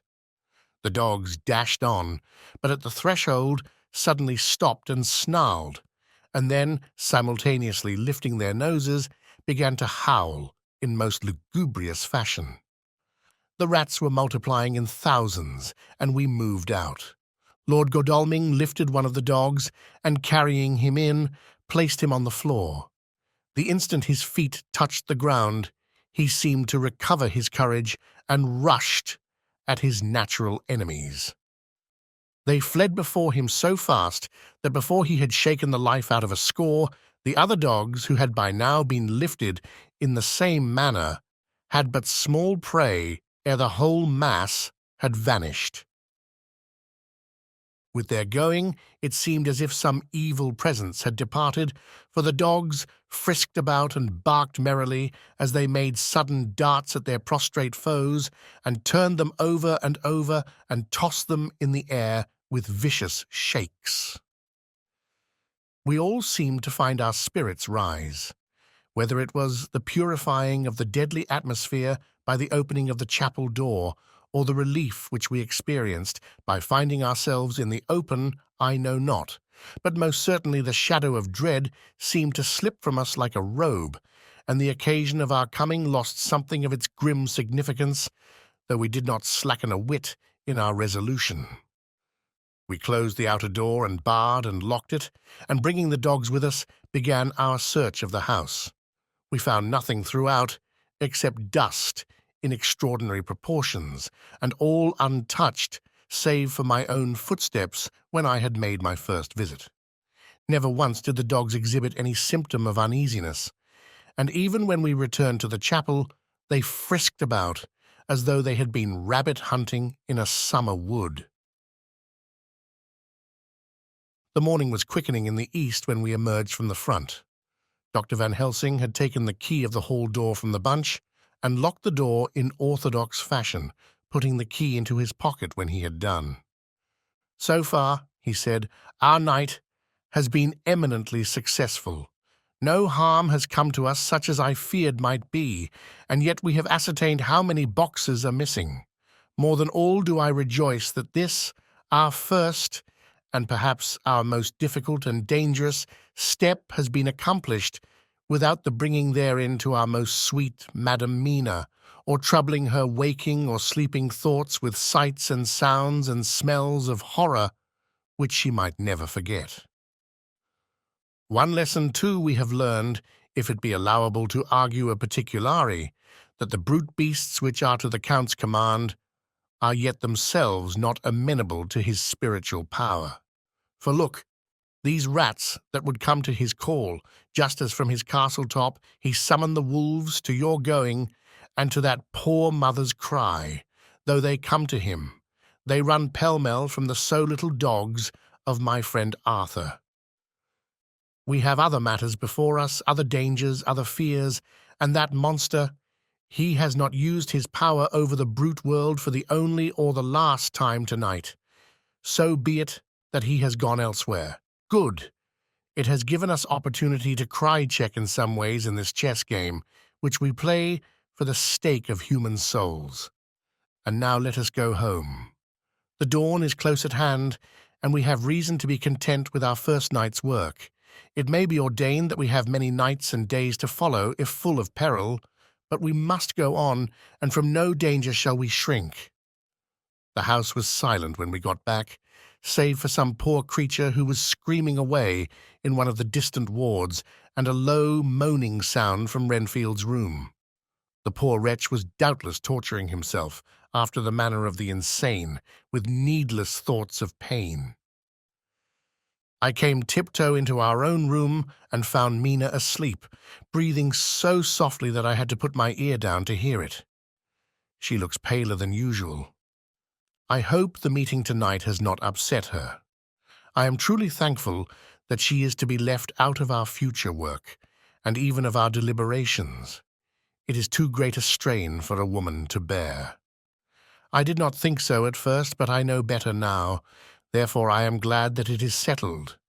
There may be things which would frighten her to hear, and yet to conceal them from her might be worse than to tell her if once she suspected that there was any concealment. Henceforth our work is to be a sealed book to her, till at least such time as we can tell her that all is finished, and the earth free from a monster of the nether world. I dare say it will be difficult to begin to keep silence after such confidence as ours, but I must be resolute, and tomorrow I shall keep dark over tonight's doings, and shall refuse to speak of anything that has happened. I rest on the sofa so as not to disturb her. The 1st of October. Later. I suppose it was natural that we should have all overslept ourselves, for the day was a busy one, and the night had no rest at all. Even Mina must have felt its exhaustion, for though I slept till the sun was high, I was awake before her, and had to call 2 or 3 times before she awoke. Indeed, she was so sound asleep that for a few seconds she did not recognize me, but looked at me with a sort of blank terror, as one looks who has been waked out of a bad dream. She complained a little of being tired, and I let her rest till later in the day. We now know of 21 boxes having been removed, and if it be that several were taken in any of these removals, we may be able to trace them all. Such will, of course, immensely simplify our labour, and the sooner the matter is attended to the better. I shall look up Thomas Snelling today. Dr. Seward's diary, the 1st of October.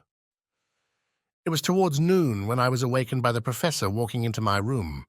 He was more jolly and cheerful than usual, and it is quite evident that last night's work has helped to take some of the brooding weight off his mind. After going over the adventure of the night, he suddenly said, "Your patient interests me much. May it be that with you I visit him this morning? Or if that you are too occupied, I can go alone if it may be. It is a new experience to me to find a lunatic who talk philosophy and reason so sound." I had some work to do which pressed, so I told him that if he would go alone, I would be glad, as then I should not have to keep him waiting. So I called an attendant and gave him the necessary instructions. Before the professor left the room, I cautioned him against getting any false impression from my patient. "But," he answered, "I want him to talk of himself and of his delusion as to consuming live things. He said to Madam Mina, as I see in your diary of yesterday, that he had once had such a belief. Why do you smile, friend John?" "Excuse me," I said, "but the answer is here." I laid my hand on the typewritten matter. When our sane and learned lunatic made that very statement of how he used to consume life, his mouth was actually nauseous with the flies and spiders which he had eaten just before Mrs. Harker entered the room. Van Helsing smiled in turn. "Good," he said. "Your memory is true, friend John. I should have remembered, and yet it is this very obliquity of thought and memory which makes mental disease such a fascinating study. Perhaps I may gain more knowledge out of the folly of this madman than I shall from the teaching of the most wise. Who knows?" I went on with my work, and before long was through that in hand.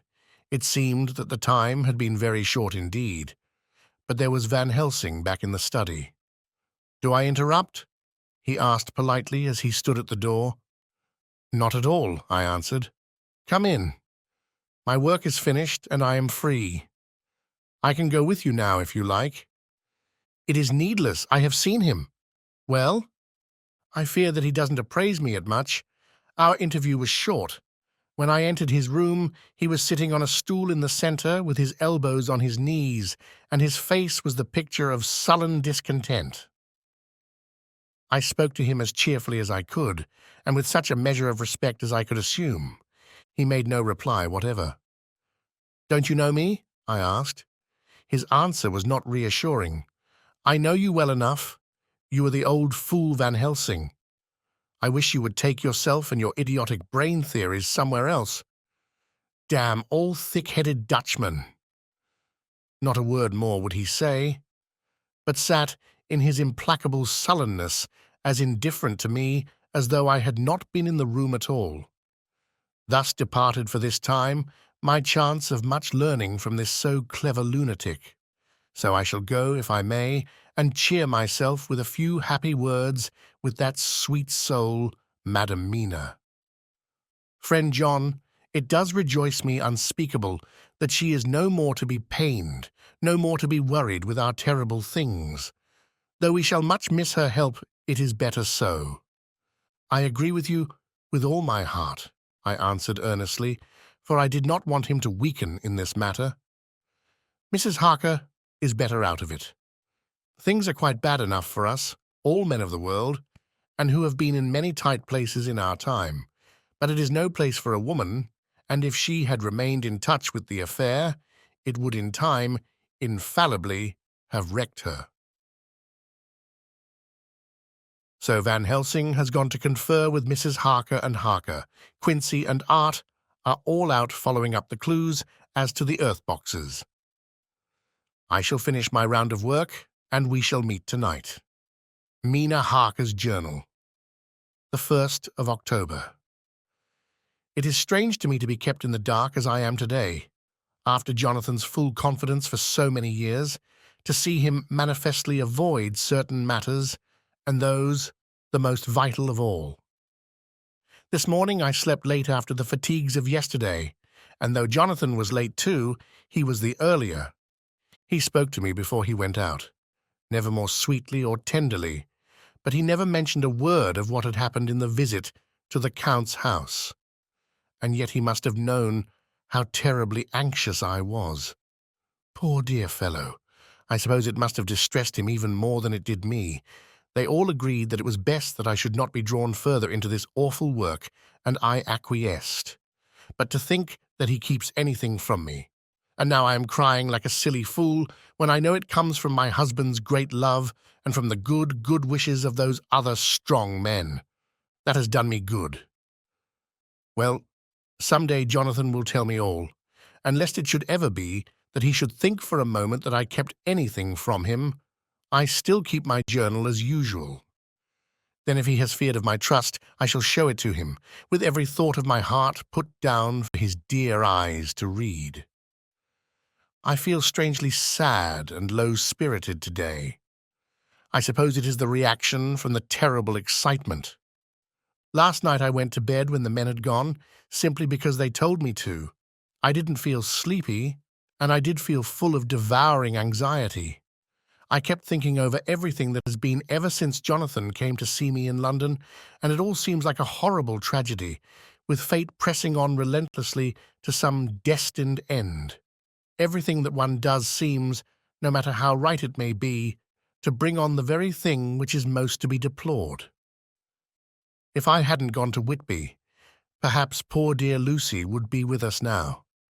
She hadn't taken to visiting the churchyard till I came, and if she hadn't come there in the daytime with me, she wouldn't have walked there in her sleep, and if she hadn't gone there at night and asleep, that monster couldn't have destroyed her as he did. Oh, why did I ever go to Whitby? There now, crying again. I wonder what has come over me today. I must hide it from Johnathan, for if he knew that I had been crying twice in one morning, I, who never cried on my own account, and whom he has never caused to shed a tear, the dear fellow would fret his heart out.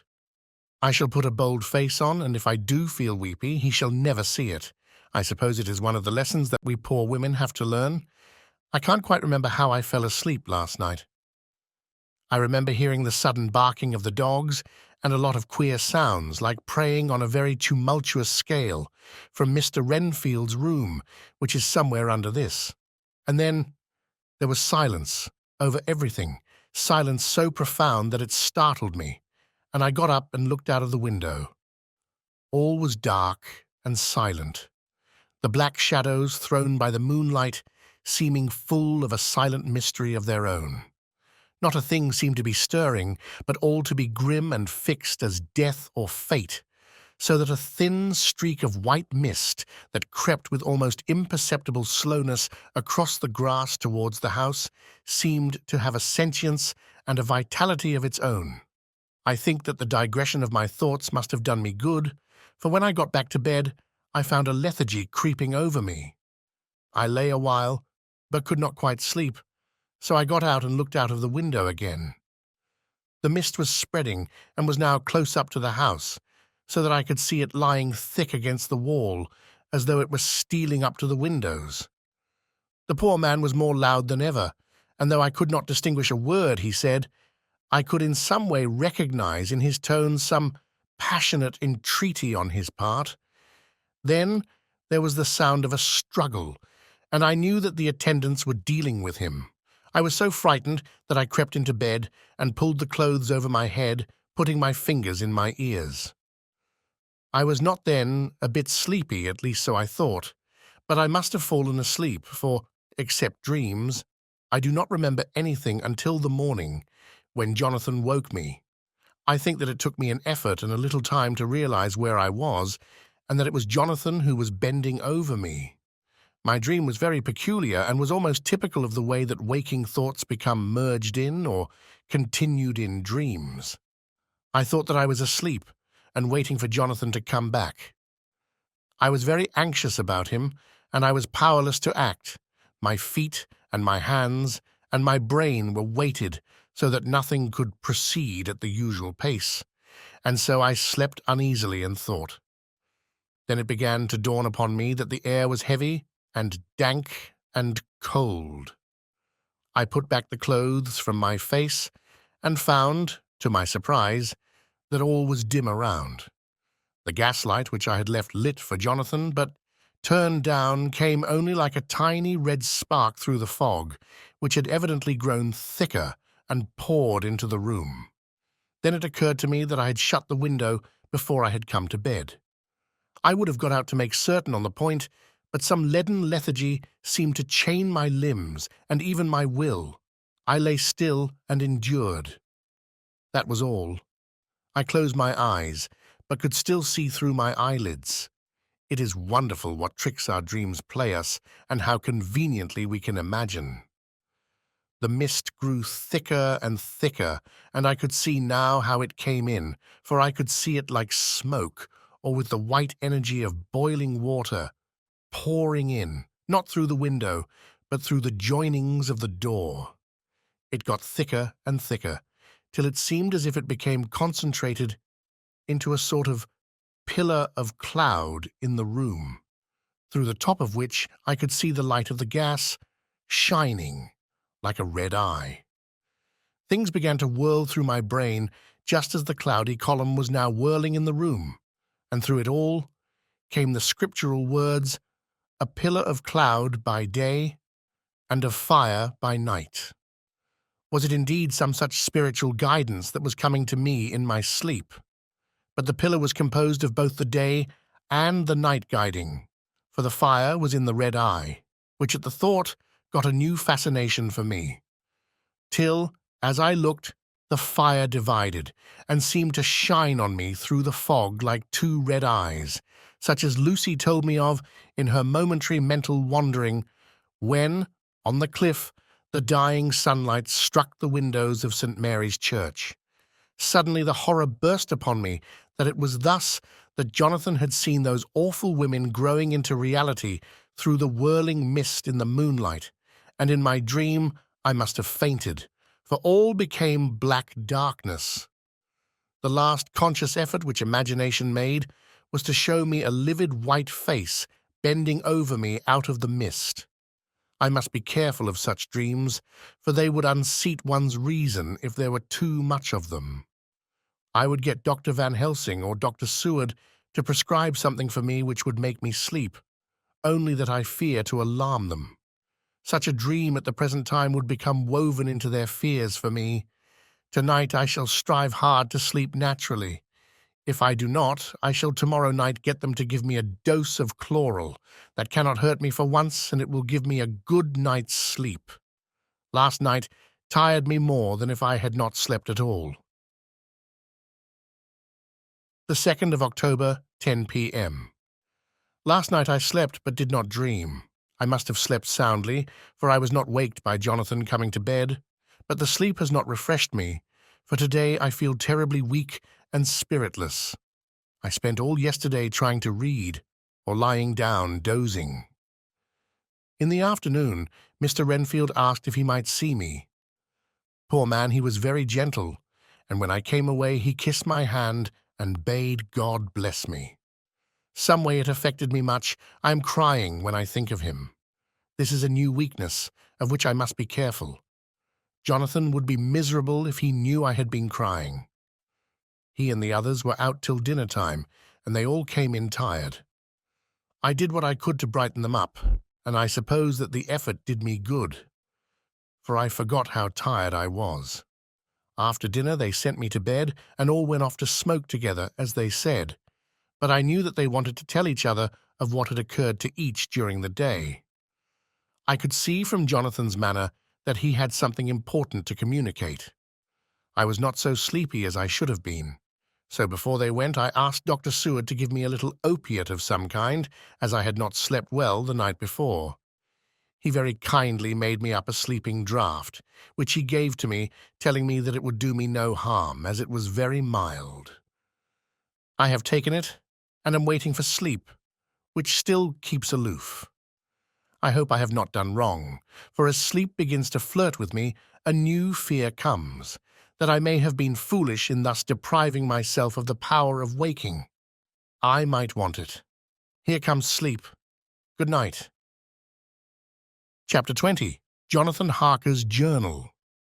The 1st of October evening. I found Thomas Snelling in his house at Bethnal Green, but unhappily he was not in a condition to remember anything. The very prospect of beer which my expected coming had opened to him had proved too much, and he had begun too early on his expected debauch. I learned, however, from his wife, who seemed a decent, poor soul, that he was only the assistant to Smollett, who of the two mates was the responsible person. So off I drove to Walworth and found Mr. Joseph Smollett at home and in his shirt-sleeves, taking a late tea out of a saucer. He is a decent, intelligent fellow, distinctly a good, reliable type of workman, and with a headpiece of his own. He remembered all about the incident of the boxes, and from a wonderful dog's-eared notebook which he produced from some mysterious receptacle about the seat of his trousers, and which had hieroglyphical entries in thick, half-obliterated pencil, he gave me the destinations of the boxes. There were, he said, 6 in the cartload which he took from Carfax, and left at 197 Chickson Street, Mile End, New Town, and another 6 which he deposited at Jamaica Lane, Bermondsey. If then the Count meant to scatter these ghastly refugees of his over London, these places were chosen as the first of delivery, so that later he might distribute more fully. The systematic manner in which this was done made me think that he could not mean to confine himself to 2 sides of London. He was now fixed on the far east of the northern shore, on the east of the southern shore, and on the south.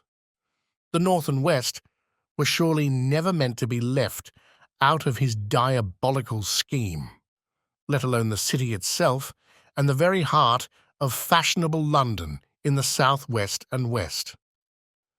I went back to Smollett and asked him if he could tell us if any other boxes had been taken from Carfax. He replied, "Well, Governor, you've treated me werryinsome." I had given him half a sovereign, and I'll tell you all I know. I heard a man by the name of Bloxham say 4 nights ago in the R and Ounds, in Pincher's Alley, as how he and his mate had a rare dusty job in a old house at Perfect. There ain't a many such jobs as this here, and I'm thinking that maybe Sam Bloxham could tell you summat. I asked if he could tell me where to find him. I told him that if he could get me the address, it would be worth another half-sovereign to him. So he gulped down the rest of his tea and stood up, saying that he was going to begin the search then and there. At the door he stopped and said, "Look here, Governor, there ain't no sense in me a-keeping you here.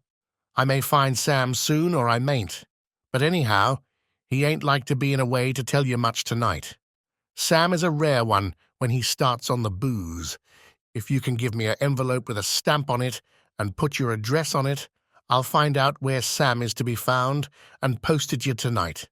But you'd better be up arter him soon in the morning, or maybe you won't catch him, for Sam gets off main early, never mind the booze the night afore."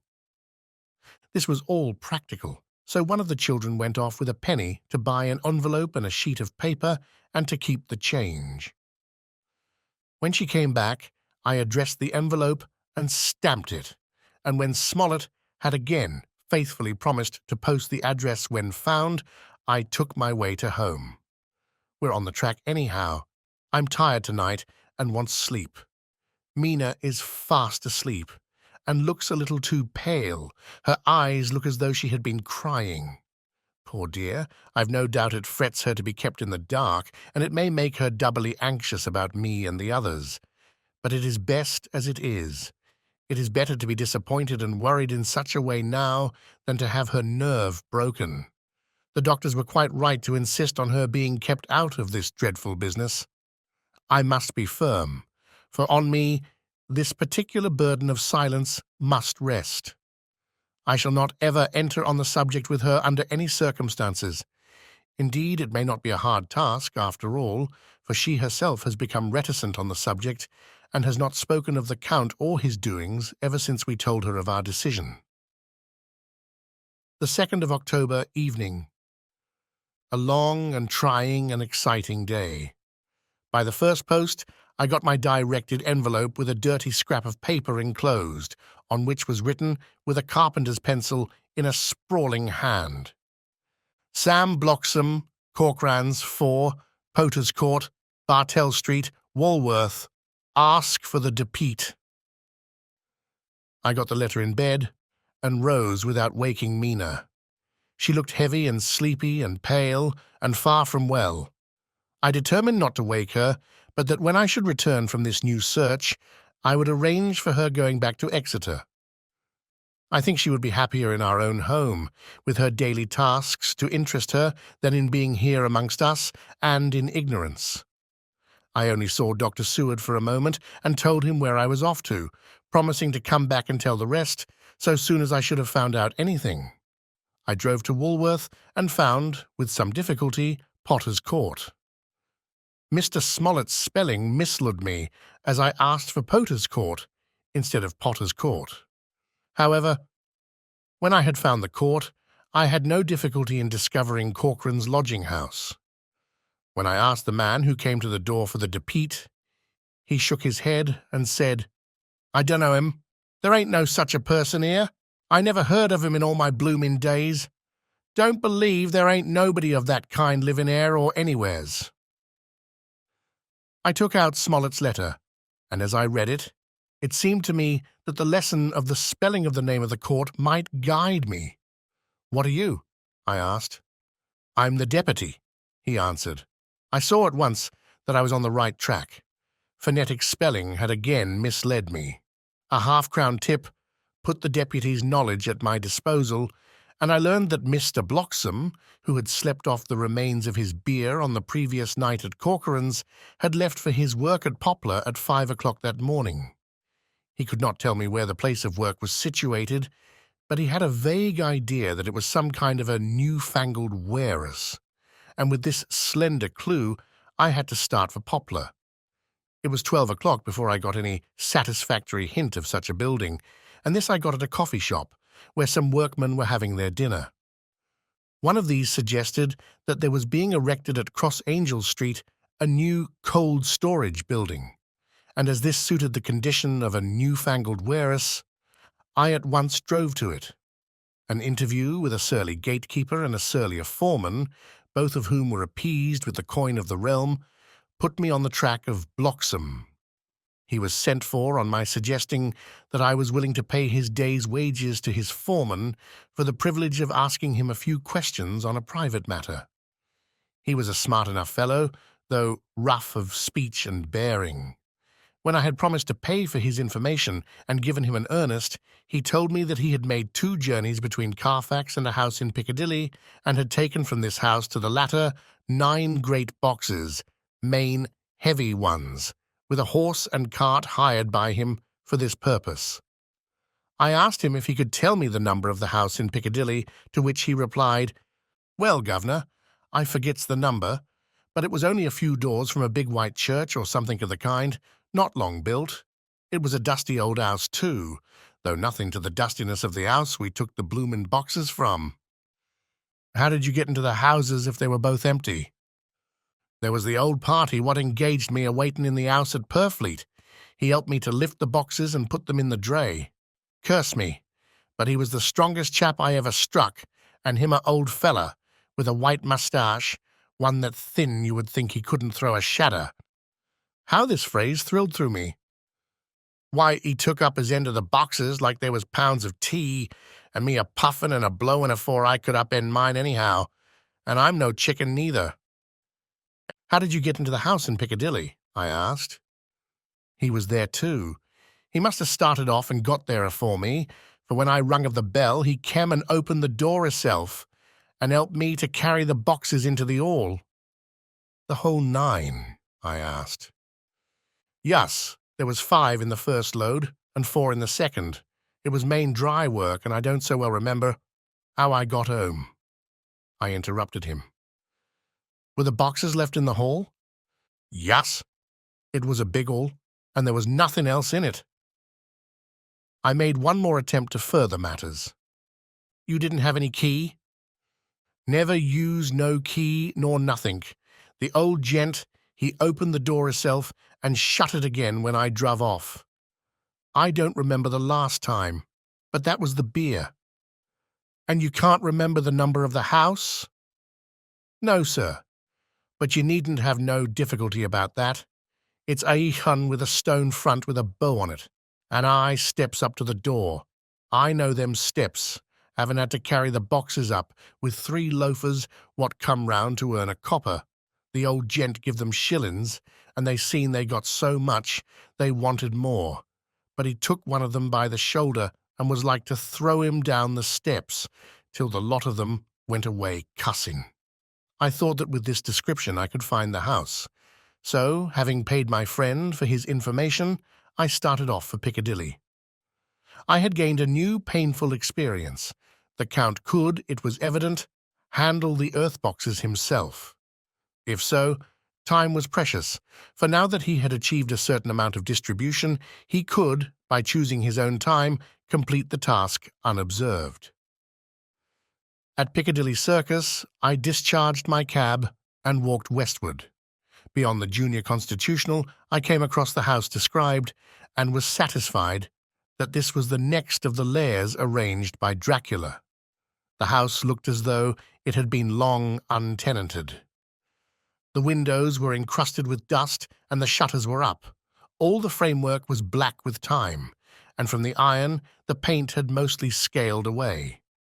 It was evident that up to lately there had been a large notice board in front of the balcony. It had, however, been roughly torn away, the uprights which had supported it still remaining. Behind the rails of the balcony I saw there were some loose boards, whose raw edges looked white. I would have given a good deal to have been able to see the notice board intact, as it would, perhaps, have given some clue to the ownership of the house. I remembered my experience of the investigation and purchase of Carfax, and I could not but feel that if I could find the former owner, there might be some means discovered of gaining access to the house. There was at present nothing to be learned from the Piccadilly side, and nothing could be done. So I went round to the back to see if anything could be gathered from this quarter. The mews were active, the Piccadilly houses being mostly in occupation.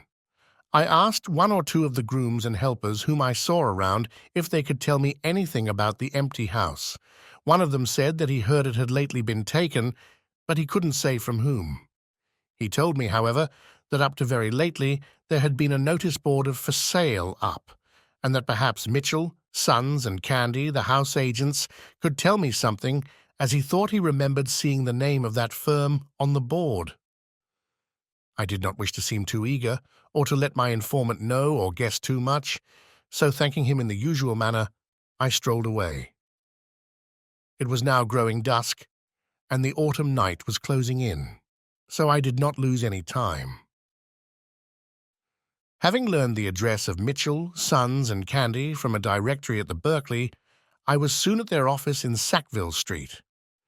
The gentleman who saw me was particularly suave in manner, but uncommunicative in equal proportion. Having once told me that the Piccadilly house, which throughout our interview he called a mansion, was sold, He considered my business as concluded. When I asked who had purchased it, he opened his eyes a thought wider and paused a few seconds before replying, "It is sold, sir." "Pardon me," I said with equal politeness, "but I have a special reason for wishing to know who purchased it." Again he paused longer and raised his eyebrows still more. "It is sold, sir," was again his laconic reply. "Surely," I said, "you do not mind letting me know so much." "But I do mind," he answered. "The affairs of their clients are absolutely safe in the hands of Mitchell, Sons, and Candy." This was manifestly a prig of the first water, and there was no use arguing with him. I thought I had best meet him on his own ground, so I said, "Your clients, sir, are happy in having so resolute a guardian of their confidence. I am myself a professional man." Here I handed him my card. In this instance, I am not prompted by curiosity. I act on the part of Lord Godalming, who wishes to know something of the property which was, he understood, lately for sale. These words put a different complexion on affairs. He said, "I would like to oblige you if I could, Mr. Harker, and especially would I like to oblige his lordship. We once carried out a small matter of renting some chambers for him when he was the Honourable Arthur Holmwood. If you will let me have his lordship's address, I will consult the house on the subject and will, in any case, communicate with his lordship by tonight's post. It will be a pleasure if we can so far deviate from our rules as to give the required information to his lordship." I wanted to secure a friend and not to make an enemy, so I thanked him, gave the address at Dr. Seward's, and came away. It was now dark, and I was tired and hungry. I got a cup of tea at the Aerated Bread Company and came down to Purfleet by the next train. I found all the others at home. Mina was looking tired and pale, but she made a gallant effort to be bright and cheerful. It wrung my heart to think that I had had to keep anything from her and so caused her inquietude. Thank God this will be the last night of her looking on at our conferences and feeling the sting of our not showing our confidence. It took all my courage to hold to the wise resolution of keeping her out of our grim task. She seems somehow more reconciled, or else the very subject seems to have become repugnant to her, for when any accidental allusion is made, she actually shudders. I am glad we made our resolution in time, as with such a feeling as this, our growing knowledge would be torture to her. I could not tell the others of the day's discovery till we were alone, so after dinner, followed by a little music to save appearances even amongst ourselves, I took Mina to her room and left her to go to bed. The dear girl was more affectionate with me than ever, and clung to me as though she would detain me. But there was much to be talked of, and I came away. Thank God, the ceasing of telling things has made no difference between us. When I came down again, I found the others all gathered round the fire in the study. In the train I had written my diary so far, and simply read it off to them as the best means of letting them get abreast of my own information. When I had finished, Van Helsing said, "This has been a great day's work, friend Johnathan. Doubtless we are on the track of the missing boxes. If we find them all in that house, then our work is near the end. But if there be some missing, we must search until we find them. Then shall we make our final coup and hunt the wretch to his real death." We all sat silent a while, and all at once Mr. Morris spoke. "Say, how are we going to get into that house?" "We got into the other," answered Lord Godalming quickly. "But Art, this is different. We broke house at Carfax, but we had night and a walled park to protect us. It will be a mighty different thing to commit burglary in Piccadilly, either by day or night. I confess I don't see how we are going to get in unless that agency duck can find us a key of some sort. Perhaps we shall know when you get his letter in the morning." Lord Godalming's brows contracted, and he stood up and walked about the room. By and by he stopped and said, turning from one to another of us, "Quincy's head is level. This burglary business is getting serious. We got off once all right, but we have now a rare job on hand, unless we can find the Count's key basket." As nothing could well be done before morning, and as it would be at least advisable to wait till Lord Godalming should hear from Mitchell's, we decided not to take any active step before breakfast time. For a good while we sat and smoked, discussing the matter in its various lights and bearings.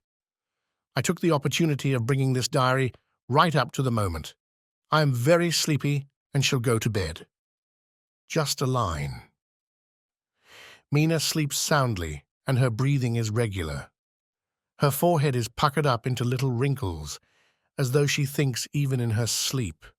She is still too pale, but does not look so haggard as she did this morning.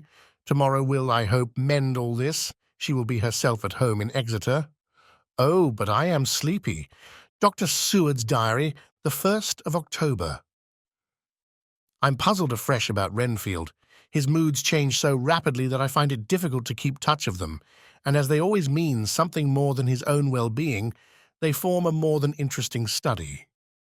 This morning, when I went to see him after his repulse of Van Helsing, his manner was that of a man commanding destiny.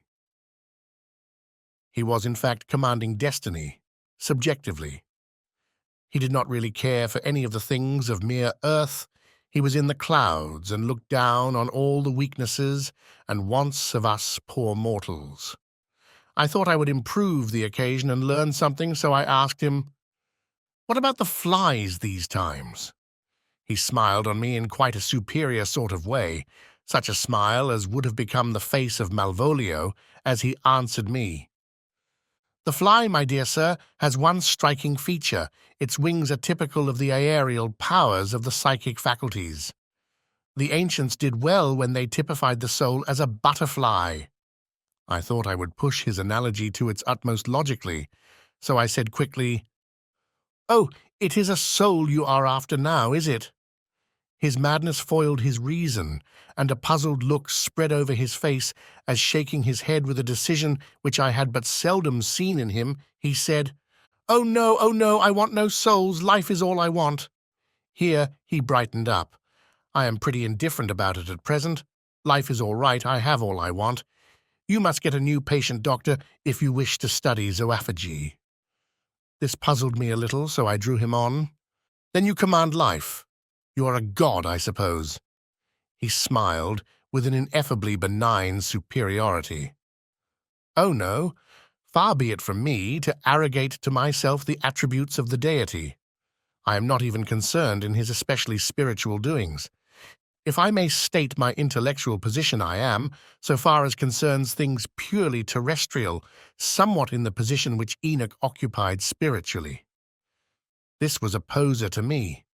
I could not at the moment recall Enoch's appositeness, so I had to ask a simple question, though I felt that by so doing I was lowering myself in the eyes of the lunatic. "And why with Enoch?" "Because he walked with God." I could not see the analogy, but did not like to admit it, so I harked back to what he had denied. "So you don't care about life, and you don't want souls. Why not?" I put my question quickly and somewhat sternly, on purpose to disconcert him. The effort succeeded. For an instant, he unconsciously relapsed into his old servile manner, bent low before me, and actually fawned upon me as he replied, "I don't want any souls, indeed, I don't. I couldn't use them if I had them. They would be no manner of use to me. I couldn't eat them or—" He suddenly stopped, and the old cunning look spread over his face, like a windsweep on the surface of the water. "And, doctor, as to life, what is it after all? When you've got all you require and you know that you will never want, that is all. I have friends, good friends, like you, Dr. Seward." This was said with a leer of inexpressible cunning. "I know that I shall never lack the means of life. I think that through the cloudiness of his insanity he saw some antagonism in me, for he at once fell back on the last refuge of such as he, a dogged silence. After a short time, I saw that for the present it was useless to speak to him. He was sulky, and so I came away. Later in the day, he sent for me. Ordinarily, I would not have come without special reason, but just at present I am so interested in him that I would gladly make an effort. Besides, I am glad to have anything to help to pass the time. Harker is out, following up clues, and so are Lord Godalming and Quincy. Van Helsing sits in my study, poring over the record prepared by the Harkers. He seems to think that by accurate knowledge of all details, he will light upon some clue. He does not wish to be disturbed in the work without cause. I would have taken him with me to see the patient, only I thought that after his last repulse he might not care to go again. There was also another reason. Renfield might not speak so freely before a third person as when he and I were alone. I found him sitting out in the middle of the floor on his stool, a pose which is generally indicative of some mental energy on his part. When I came in, he said at once, as though the question had been waiting on his lips, "What about souls?" It was evident then that my surmise had been correct. Unconscious cerebration was doing its work, even with the lunatic. I determined to have the matter out. "What about them yourself?" I asked. He did not reply for a moment, but looked all round him and up and down, as though he expected to find some inspiration for an answer. "I don't want any souls," he said in a feeble, apologetic way. The matter seemed preying on his mind, and so I determined to use it, to be cruel only to be kind. So I said, "You like life, and you want life?" "Oh, yes, but that is all right. You needn't worry about that." "But," I asked, "how are we to get the life without getting the soul also?" This seemed to puzzle him, so I followed it up. "A nice time you'll have some time when you're flying out there, with the souls of thousands of flies and spiders and birds and cats buzzing and twittering and meowing all round you. You've got their lives, you know, and you must put up with their souls." Something seemed to affect his imagination, for he put his fingers to his ears and shut his eyes, screwing them up tightly, just as a small boy does when his face is being soaped. There was something pathetic in it that touched me. It also gave me a lesson, for it seemed that before me was a child, only a child, though the features were worn and the stubble on the jaws was white. It was evident that he was undergoing some process of mental disturbance, and knowing how his past moods had interpreted things seemingly foreign to himself, I thought I would enter into his mind as well as I could and go with him. The first step was to restore confidence, so I asked him, speaking pretty loud so that he would hear me through his closed ears, "Would you like some sugar to get your flies round again?" He seemed to wake up all at once and shook his head. With a laugh, he replied, "Not much. Flies are poor things after all." After a pause, he added, "But I don't want their souls buzzing round me all the same." "Or spiders," I went on. "Blow spiders. What's the use of spiders? There isn't anything in them to eat or—" He stopped suddenly, as though reminded of a forbidden topic. So, I thought to myself, this is the second time he has suddenly stopped at the word drink. What does it mean? Renfield seemed himself aware of having made a lapse, for he hurried on, as though to distract my attention from it. "I don't take any stock at all in such matters. Rats and mice and such small deer, as Shakespeare has it, chicken feed of the larder, they might be called. I'm past all that sort of nonsense. You might as well ask a man to eat molecules with a pair of chopsticks as to try to interest me about the lesser carnivora when I know of what is before me." "I see," I said. "You want big things that you can make your teeth meet in? How would you like to breakfast on elephant?" "What ridiculous nonsense you are talking." He was getting too wide awake. so I thought I would press him hard. "I wonder," I said reflectively, "what an elephant's soul is like." The effect I desired was obtained, for he at once fell from his high horse and became a child again. "I don't want an elephant's soul, or any soul at all," he said. For a few moments he sat despondently. Suddenly he jumped to his feet, with his eyes blazing and all the signs of intense cerebral excitement. "To hell with you and your souls," he shouted. "Why do you plague me about souls? Haven't I got enough to worry and pain and distract me already without thinking of souls?" He looked so hostile that I thought he was in for another homicidal fit, so I blew my whistle. The instant, however, that I did so, he became calm and said apologetically, "Forgive me, Doctor. I forgot myself. You do not need any help. I am so worried in my mind that I am apt to be irritable. If you only knew the problem I have to face, and that I am working out, you would pity and tolerate and pardon me. Pray do not put me in a strait waistcoat. I want to think, and I cannot think freely when my body is confined.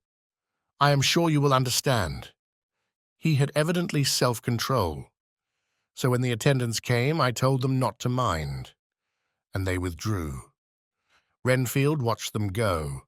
When the door was closed, he said, with considerable dignity and sweetness, "Dr. Seward, you have been very considerate towards me. Believe me that I am very, very grateful to you. I thought it well to leave him in this mood, and so I came away. There is certainly something to ponder over in this man's state. Several points seem to make what the American interviewer calls a story, if one could only get them in proper order. Here they are. Will not mention drinking. Fears the thought of being burdened with the soul of anything. Has no dread of wanting life in the future. Despises the meaner forms of life altogether, though he dreads being haunted by their souls. Logically, all these things point one way. He has assurance of some kind that he will acquire some higher life. He dreads the consequence, the burden of a soul. Then it is a human life he looks to, and the assurance? Merciful God! The Count has been to him, and there is some new scheme of terror afoot. Later, I went after my round to Van Helsing and told him my suspicion. He grew very grave, and after thinking the matter over for a while, asked me to take him to Renfield. I did so. As we came to the door, we heard the lunatic within singing gaily, as he used to do in the time which now seems so long ago. When we entered, we saw with amazement that he had spread out his sugar as of old. The flies, lethargic with the autumn, were beginning to buzz into the room. We tried to make him talk of the subject of our previous conversation, but he would not attend. He went on with his singing, just as though we had not been present. He had got a scrap of paper and was folding it into a notebook. We had to come away as ignorant as we went in. His is a curious case indeed. We must watch him tonight. Letter, Mitchell, Sons and Candy, to Lord Godalming. The 1st of October. My Lord, we are at all times only too happy to meet your wishes. We beg, with regard to the desire of your lordship, expressed by Mr. Harker on your behalf, to supply the following information concerning the sale and purchase of No. 347, Piccadilly. The original vendors are the executors of the late Mr. Archibald Winter Suffield. The purchaser is a foreign nobleman, Count Dracula, who effected the purchase himself, paying the purchase money in notes over the counter. If your lordship will pardon us using so vulgar an expression, beyond this we know nothing whatever of him. We are, my lord, your lordship's humble servants, Mitchell, Sons and Candy. Dr. Seward's Diary, the 2nd of October. I placed a man in the corridor last night and told him to make an accurate note of any sound he might hear from Renfield's room, and gave him instructions that if there should be anything strange, he was to call me. After dinner, when we had all gathered round the fire in the study, Mrs. Harker having gone to bed, We discussed the attempts and discoveries of the day. Harker was the only one who had any result, and we are in great hopes that his clue may be an important one.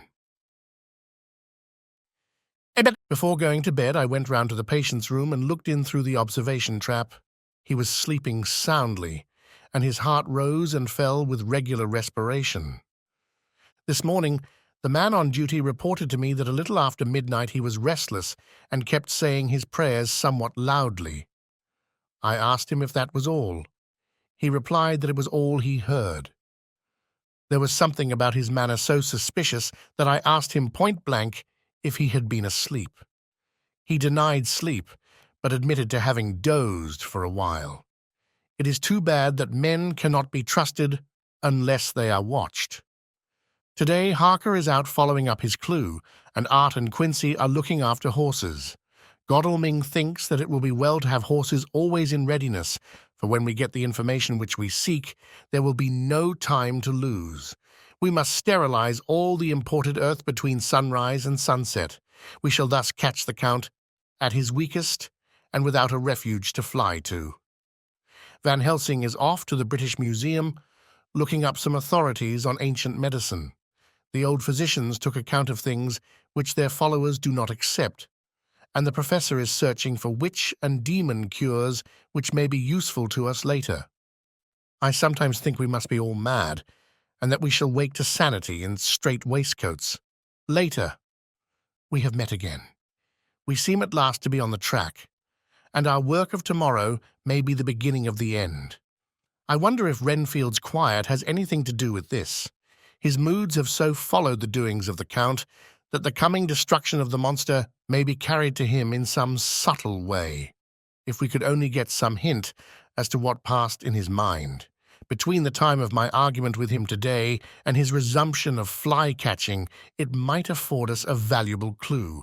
He is now seemingly quiet for a spell. Is he? That wild yell seemed to come from his room. The attendant came bursting into my room and told me that Renfield had somehow met with some accident. He had heard him yell, and when he went to him, found him lying on his face on the floor, all covered with blood. I must go at once.